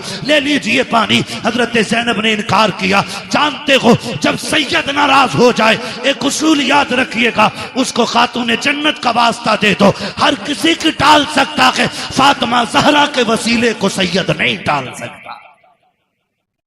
ये उसूल सैयदों का होता है, ये उसूल सैयदों का वो जानती थी। उसने आके कहा आपको आपकी अम्मी का वास्ता, सैयदा कायनात का वास्ता, ये पानी ले लो। जब मां का नाम आया ज़ैनब की आंखें भीग गईं। ओ भाई मजबूर बंदा अगर परदेश में अपनों का नाम सुने तो ठंडक यहां लगती है, यहां लगती है। और ये तो वो थे जिन्हें बगैर बेटी कहे, बगैर आह किए जिनके 72 काटे गए। और पहली बार कोई कह रहा आपको आपकी अम्मी का वास्ता है, सैयदा कायनात का वास्ता, पानी ले लो। आंखों में आंसू आ गए, पानी का प्याला लिया और पानी का प्याला लेकर के आप खेमे की तरफ बढ़ी जहां इमाम ज़ैनुल आबिदीन लेटे हुए हैं। गशी पे गशी आ रही है, तबीयत भी खराब है, बीमार हैं और बाप की शहादत का गम, अकबर की शहादत का गम, खानदान के लुटने का गम है। जाके चंद छींटे पानी पे मुंह पे मारे। उठे इमाम सज्जाद का बेटा का जी फूफी का पानी पी लीजिए। का फूफी आपने पिया कि नहीं पिया है? कहती नहीं बेटे पहले आप पियो। का नहीं आप पीजिए। का नहीं तुम नहीं जानते हो बेटे, उसूल ये है जिस घर में छोटे प्यासे होते हैं उस घर के बड़े पानी नहीं पीते, पहले छोटों को पिलाया जाता है। इमाम सज्जाद इमाम ज़ैनुल आबिदीन ने इतना सुना, कहा अच्छा फूफी तो लाइए। पानी का प्याला लिया। आप उठे हैं, पैर इस तरह से उठा रखे थे कि जमीन पे लकीरें बनती जा रही हैं। कहा बेटे किधर जा रखे हो? कहा फूफी आपने उसूल बता दिया है, जिस घर में छोटे प्यासे होते हैं उस घर के बड़े पानी नहीं पीते। कहा फिर किधर जा रखे हो? कहा मुझसे छोटी तो मेरी सकीना प्यासी है, इस पानी पे हक पहले सकीना का है। आप गए हैं, जाकर के हजरत सकीना को आवाज दी। सैयदा ज़ैनब लेकर के आई, कहा बेटी पानी पी लो। हजरत सकीना अली के घर का दर्द देखिए तो सही। हजरत सकीना कहती फूफी क्या है? कहा बेटी पानी ले लो। कहा फूफी आपने पिया? कहा नहीं। कहा भाई आपने पिया? कहा नहीं। कहा फिर मुझे क्यों दिया जा रहा है? कहा अभी करबला में हमारी फूफी ने उसूल बना दिया है, जिस घर में छोटे प्यासे होते हैं उस घर के बड़े पानी नहीं पीते हैं। हजरत सकीना कहती कि ये सबके लिए उसूल है? कहा हाँ सभी के लिए है। कहा फिर लाइए प्याला। आपने पानी का प्याला लिया है, फिर दौड़ लग गई है, उधर दौड़ी है जिधर हजरत अली असगर की लाश थी। सैयदा ज़ैनब ने आवाज दे के कहा था सकीना बेटी किधर जा रही हो? कहा फूफी अभी आपने कहा था पहले छोटों को पानी पिलाया जाएगा फिर बड़े पानी पिएंगे। कहा मुझसे छोटा मेरा असगर प्यासा है, वह पानी की वजह से नाराज था, ये पानी पहले उसे दिया जाएगा। दौड़ी है, ठोकर लगी है, पानी का प्याला जमीन पे गिर जाता है। हुसैन की सकीना फिर प्यासी रह गई है। जैसे जमीन पे प्याला गिरा है, आवाज आती है, सलामुन अला सब्र सकीना, सलामुन अला सब्र अहले बैत मोहम्मद। ए सकीना, तेरे सब्र को सलाम हो, नबी के घर वालों तुम्हारे सब्र की हिम्मत को सलाम हो। इसलिए हम कहते हैं अली का घर भी क्या घर है कि उस घर का हर एक बच्चा जिसे देखो वही शेरे खुदा मालूम हो। क्या बात है, बहुत अच्छा, सुभान अल्लाह। नारे तकबीर, नारे रिसालत, हजरत अल्लामा मुफ्ती हम्माद रजा साहब किबला, मसलके आला हजरत, जिक्र हुसैन कॉन्फ्रेंस, सरजमीन पीपल्स आना। सुभान अल्लाह, क्या बात है। सलामत रहे। माशाअल्लाह। 1:02:25 होने को है। बस इंशाल्लाह जो बातें रह गई है ना, कभी फिर कर ली जाएंगी। खुदा आपको सलामत रख के देखे। मैं बताऊं, किसी को मस्जिद संभालनी है, किसी को मदरसा संभालना है, बड़ी बड़ी जिम्मेदारियां हैं। ये इनकी मोहब्बतें, ये बैठे रह गए हैं, ये इनका बुलंद अखलाक है, वरना कहाँ लोग बैठते हैं। ठीक है ना। तो मैं चाहता हूँ इंशाल्लाह ये जो मैंने बरकत के वास्ते चंद बातें की हैं, इंशाल्लाह जिंदगी रहेगी ना, आइंदा साल फिर जलसा रहेगा और फिर जिक्र हुसैन की महफिल सजेगी। अल्लाह करें आप भी रहें, हम भी रहें, फिर अली अली के नारे लगते रहें। पे न जाया करें, पहले मुस्तफ़ा की सोच देखा करें। मेरे हुजूर ने हमारे लिए किस चीज का इंतखाब किया है, पहले उस पर गौर किया करें। बाप ने कहा था ऐसी ससुराल तलाश करनी है जहां पर नाम लेकर के लोगों की गर्दनें झुक जाया करें। कम से कम लेवल का तो होना चाहिए, बराबरी का तो होना चाहिए। आज लोग रिश्ते की बात करते हैं। मुफ्ती साहब, आप हिंदुस्तान में घूमते हैं, मेरे बेटे का रिश्ता कराइए। कैसी बेटी चाहिए कि बस बराबर के लोग होने चाहिए। बराबरी से क्या मतलब है? तो 7 फीट का है जो तेरी ससुराल वाले 7 फीट के होने चाहिए, तेरी 11 फीट की लंबाई है जो तेरी बराबरी के लोग नकी में लगे गए। कहा नहीं नहीं, तुम नहीं समझे, बराबरी के लोग ऐसे होने चाहिए जैसे खाने पीने में हम बेहतर हैं, वैसे खाने पीने में वो अच्छे होने चाहिए।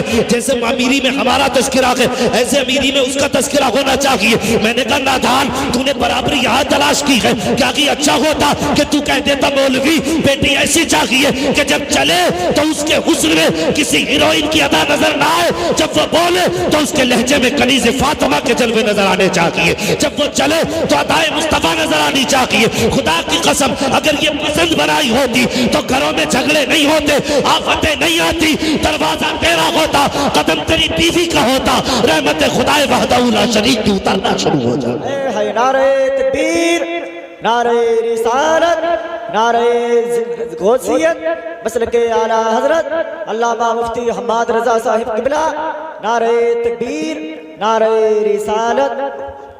हाँ भाई, अपनी जिंदगी का इंतखाब बेहतर करो।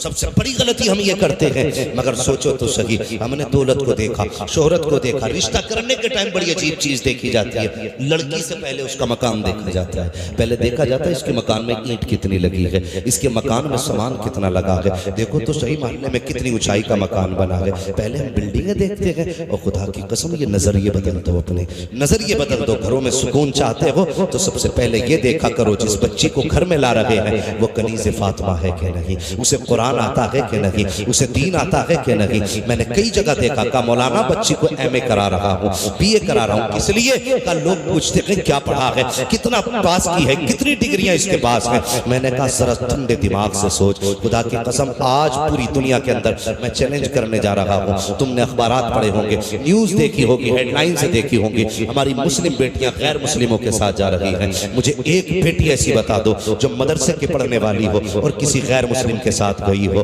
जो मदरसे में तालीम याफ्ता हो और किसी गैर मुस्लिम के बिस्तर की रौनक बनी हो। जितनी बेटियां गई है, कोई स्कूल की पढ़ने वाली है, कोई कॉलेज की पढ़ने वाली है, कोई यूनिवर्सिटी की पढ़ने वाली है। और खुदा के वास्ते मैं दावे के साथ कहता हूं, अगर बेटियों की आखिरत संवारना चाहते हो, मैं तालीम का मुखालिफ नहीं हूं, मैं तालीम का इख्तिलाफ, तालीम से इख्तिलाफ नहीं रखता, लेकिन ये कहता हूं कि बेटियों को दुनिया की तालीम बाद में देना, दीन की तालीम पहले दे दो, इसलिए कि अगर उसका कदम बहकेगा तो वो दिमाग लगाएगी, अगर कदम बहका तो बाप की इज्जत चली जाएगी, कदम बहका तो बाप की आबरू चली जाएगी, अगर गलत कदम उठाया तो भाई रुसवा हो जाएगा, अगर मैंने गलत फैसला किया तो खानदान की इज्जत चली जाएगी। ये कब होगा? ये तब होगा जब बेटी को कनीज़ फातिमा बनाया जाएगा, मुस्तफा की शहजादी की तालीम से जोड़ा जाएगा। अगर तेरी बेटी कुरान की कारिया बन गई तो कोई बाप रोएगा नहीं, बल्कि गरीब बाप भी फख्र से कहेगा कि मेरे घर में जो बेटी आई है इस बात पे मुझे शर्म नहीं आती, बल्कि मुझे फख्र है, मैं कारिया कुरान बेटी का बाप बना करके दुनिया में भेजा गया। जिंदाबाद जिंदाबाद, बहुत अच्छे भाई, जिंदाबाद। कि अपनी बेटियों को पढ़ाओ। हमारे मिजाज देखो, बहुत अच्छे। हमने कहा एमए कराएंगे, बीए कराएंगे, बीएड कराएंगे, वो मर्जी है तुम्हारी। मैं अक्सर कहता हूँ तालीम औरतों की जरूरी तो है, मगर खातून खाना हो वो सबा की परी ना हो। अपनी बेटियों को कनीज़ फातिमा बनाओ, कनीज़ फातिमा बनाओ, इन्हें दीन की तालीम दो। अब वो दौर नहीं रह गए कि कौन सा एमए पास है, कितनी डिग्रियां इसके पास है। सबसे पहले ये पूछ इसे मुस्तफ़ा का दिया हुआ कुरान आता है कि नहीं। सबसे पहले ये पूछ इसे हुजूर की हदीस आती है कि नहीं। दावे के साथ कहता हूं जिन घरों के अंदर कुरान पढ़ने वाली बेटियां आती हैं उन घरों में बलाएं नहीं आया करती। आज जाकर के देखो कौन से मजार पे भीड़ नहीं है, ऐसी लुटेरे बैठे। अगर दिमागी तवाजुन खराब है तो कह रहे इस पे 6 सवार है, उसने ठेका ले रखा है, जितना चाहता किताब खोल के निकाल देता, 12 का असर है। ओ भाई अगर घरों में सुकून चाहते हो, अरे कितने घर तुम्हें बताएं जो गलत बहुओं की वजह से वीरान हो गए।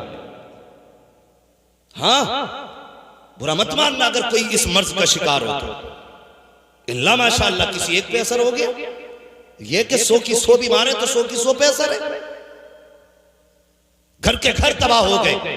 और सीधा साधा आदमी अगर मियां ने कह दी कि 40 जुमेरातें आनी है तो नमाज छूटे, जुमा छूटे, हज छूटे, ज़कात छूटे, ये सब छूट जाए। मियां का कहना हुआ कही हुई बात नहीं छूटनी चाहिए। इसे जाना है 40 जुमेरातों तक, चिराग भी जला रहा है।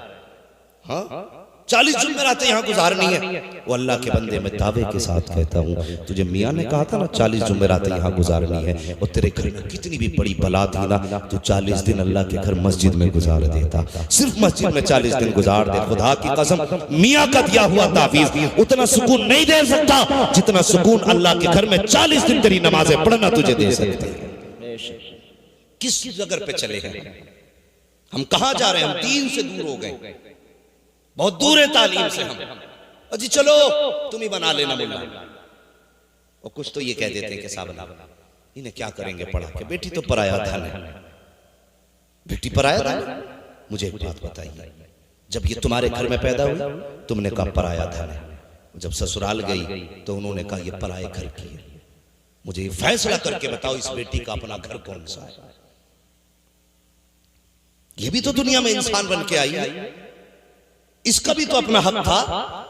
बाप ने कहा पराया धन, ससुराल वालों ने कहा पराए घर से आई है। 18 साल तक ये सुनती रही इसे पराए घर जाना है, और बाकी की जिंदगी के साल इसने ये सुन के गुजार दिए कि ये पराए घर से आई है। मुझे फैसला करके बता इसका अपना घर कौन सा है, बताया जाए। क्या इस बेटी को कोई घर दिया कि नहीं?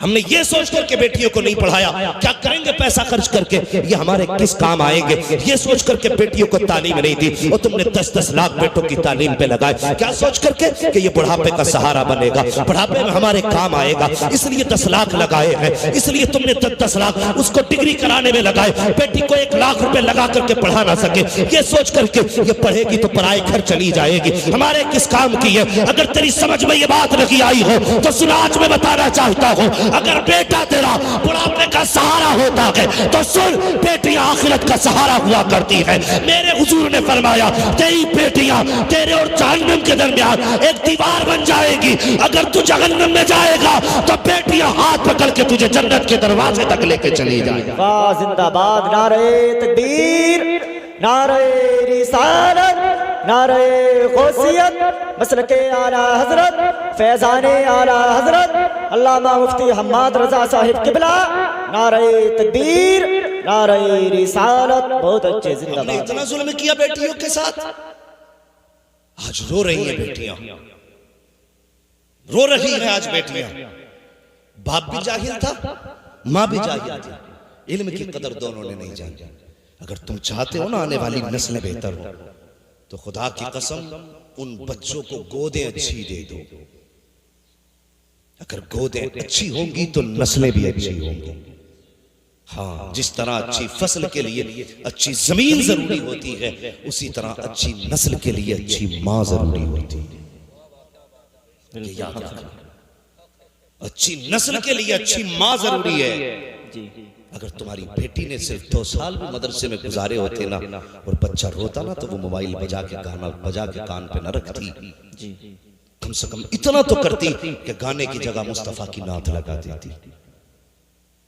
लेकिन पूरी जिंदगी बाप के घर नाटक देखते रही, सीरियलों में जवानी गुजर गई, जब बच्चा रोया फिर गाना लगा के दे दिया। और लोग, हमारी कौम के कितने सीधे लोग हैं, कहते नहीं नहीं 12 साल तक तो बच्चे बच्चे होते, 12 साल तक बच्चे बच्चे होते, अभी कोई बात नहीं है। अगर 8 साल में बच्चा किसी का अंडा चुरा लाए ना, अम्मा कहती थी बच्चे ही तो छोड़ो जी, अभी बच्चे ये नासमझी में ले आया। नहीं, बच्चे की परवरिश 10 साल या 8 साल के बाद नहीं, बच्चे की तरबियत तब से शुरू हो जाती है जब बच्चा माँ के शिकम में आता है। मैं आपको कहानी नहीं सुना रहा हूं, ये जिंदगी का हर्फ आखिर बता रहा हूं। अगर इसको सुनने के बाद भी गफलत की तो कोई बचाने वाला नसीब नहीं होगा। न मियाओं के तावीज बचा पाएंगे, न मियाओं के गंडे बचा पाएंगे। ये याद रखना, बच्चा तभी से तरबियत के लिए मुतवज्जो हो जाता है जब मां के शिकम में आता है। वो बच्चा नहीं, मेरे उस्ताद गिरामी ने भी बताया, सरकार गो से पाक, अल्लाह अकबर। पूछो ना उलमा साहब, दुनिया में तशरीफ लाए, माँ उस्ताद के पास ले गई, पढ़ाइए ना हजरत मेरे बच्चे को। उस्ताद ने बिस्मिल्लाह पढ़ाई, पढ़ना शुरू किया, 17 या 14 पारे पढ़ डाले। उस्ताद ने क्या कहा, जहां इतने पारे हिफ्ज़ किए उतने बाकी भी वही कर लेते। तो आपने क्या फरमाया था, कहा उस्ताद जिस दरसगाह में मैंने इतने पारे याद किए हैं, उस दरसगाह में इतनी पढ़ाए जाते हैं। उस्ताद ने कहा क्या बात, कहना क्या चाहते हो? फरमाने लगे, ये मैं किसी मकतब में नहीं सीख के आया, ये मैंने माँ की गोद में सीखे।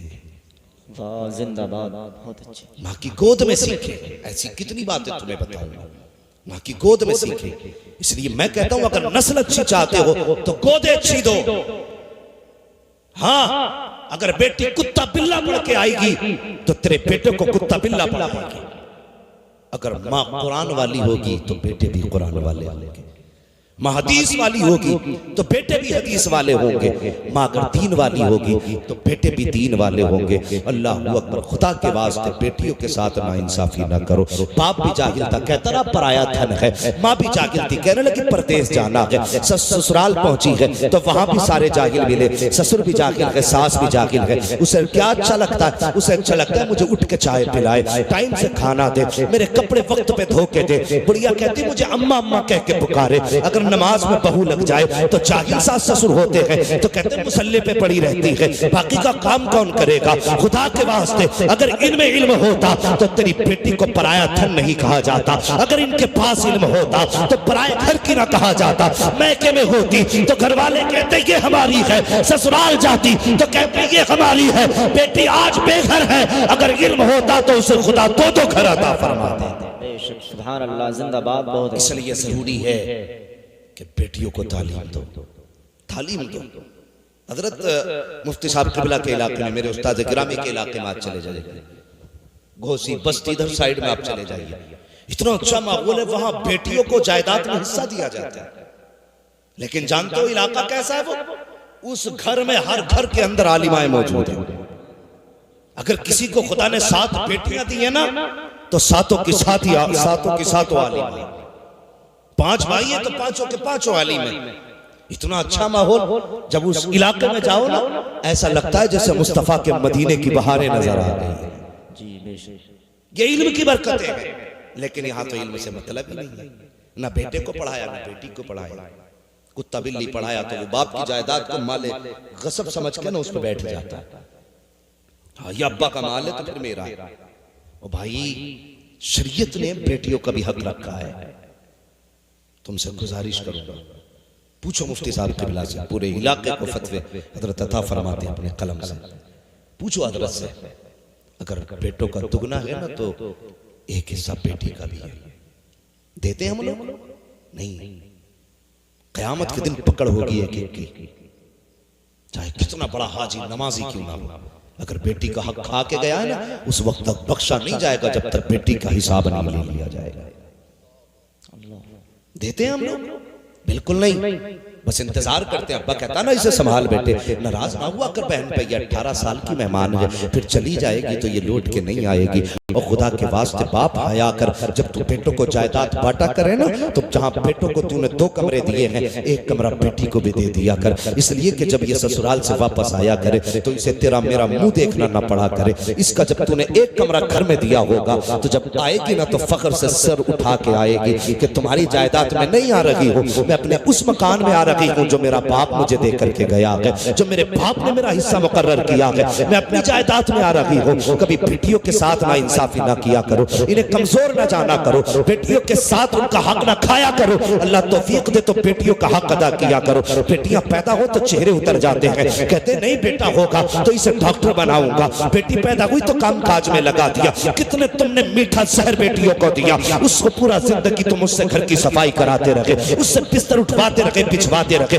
तुम्हारे कपड़े धुलती रही, कभी उसकी जिंदगी और मुस्तकबिल के बारे में नहीं सोचा। तुमने बेटियों के साथ कितनी बड़ी नाइंसाफी की है, तुम्हारे चेहरे उतर जाते हैं बेटियों की पैदाइश में। ओ मुस्कुरा दिया करो, अगर बेटे पैदा होते हैं तो खुदा की कसम वो बुढ़ापे की लाठी बन करके आते हैं। जब बेटियां आती हैं तो रिस्क का सहारा बन के आती है, जन्नत का टिकट बन के आती है, आखिरत का परवाना बन के आती है। बेटियों को देख करके चेहरे न बिगाड़ा करो, बेटी कितनी बड़ी नेमत होती है, कभी तुमने सोचा ही नहीं है। अल्लाह अकबर, जब मेरे हुजूर के आंगन में सैयदा तैयबा ताहिरा आबिदा जाहिदा हजरत फातिमा ज़हरा तशरीफ लाई है, आपकी चच्ची मेरे हुजूर की चच्ची दौड़ करके आई, कहती या रसूल अल्लाह, मेरी ख्वाहिश थी कि इस बार बेटा होता, मैं आपको बेटे की खुशखबरी देती, हुजूर आप मुझे इनाम से नवाजते। कहा क्या हुआ? कहा लेकिन क्या करूं, खुदा ने आपको छोटी बेटी अता फरमाई है। मेरे हुजूर अपनी जगह से उठे और अपनी चच्ची का इस्तकबाल किया, फरमाने लगे चच्ची क्या सोच के आई थी? कहा ये सोचा था अगर बेटा पैदा होगा मैं खुशखबरी दूंगी, मुस्तफा मुझे इनाम से नवाजेंगे, अब खाली हाथ जाना पड़ेगा। मेरे नबी ने फरमाया चच्ची खामोश हो जा, अरे बेटे वाले क्या देते हैं जो तुझे बेटी वाला देने वाला है? तूने मुझे फातिमा की खुशखबरी दी है, जा मैं तुझे जन्नत का परवाना अता कर रहा हूँ। जिंदाबाद, नारे तकबीर, नारे रिसालत, नारे गौसियत, मसलके आला हजरत, फैजाने आला हजरत अल्लामा मुफ्ती हम्माद रजा साहिब क़िबला, नारे तकबीर, नारे रिसालत, जिंदाबाद। बहुत अच्छे। उसकी पैदाइश में चेहरे क्यों बिगड़े? सिर्फ यही कसूर है ना बेटी है, यही खता थी ना उसकी कि वो एक बेटी बन के पैदा हुई, तेरे साथ कांधे से कांधा मिला के लड़ नहीं सकती। लेकिन सुन, खुदा की कसम, जब बेटे साथ छोड़ जाते हैं तो बेटियां साथ निभाया करती हैं। लिख लेना और जाओ अपने पूरे गांव में सर्वे कर लो, प्रधान से लेकर के चौकीदार तक, जमादार से लेकर जमींदार तक जाओ, जाकर के देखो जिसे भी बेटों ने छोड़ा है उसे बेटियों ने सीने से लगाया, बेटियों ने सीने से लगाया। और भाइयों से गुजारिश करूंगा, तुम ये मत समझना बेटियों की तालीम पे खर्च होगा तो हमारा जाएगा, तुम नहीं जानते। जब बेटा पैदा होता है फरमाता जा अपने लिए भी कमा, अपने माँ बाप के लिए भी कमा, लेकिन जब बेटी आती है तो फरमाता जा मैं तुझे भी दूंगा, तेरे सदके में तेरे माँ बाप को भी दूंगा। ये बेटी होती है। और पूछो यार बेटियों वालों से, खुदा की कसम मैं दावे के साथ कहता हूँ, जिस घर के अंदर 9 बेटे और 1 बेटी ना हो, वो घर 9 बेटों के होते हुए कब्रिस्तान लगता है। और जिस घर में बेटे ना हो, 1 बेटी हो, खुदा की कसम वो अकेली बेटी पूरे घर को जन्नत बना के रखती है। ये बेटी की बरकत है।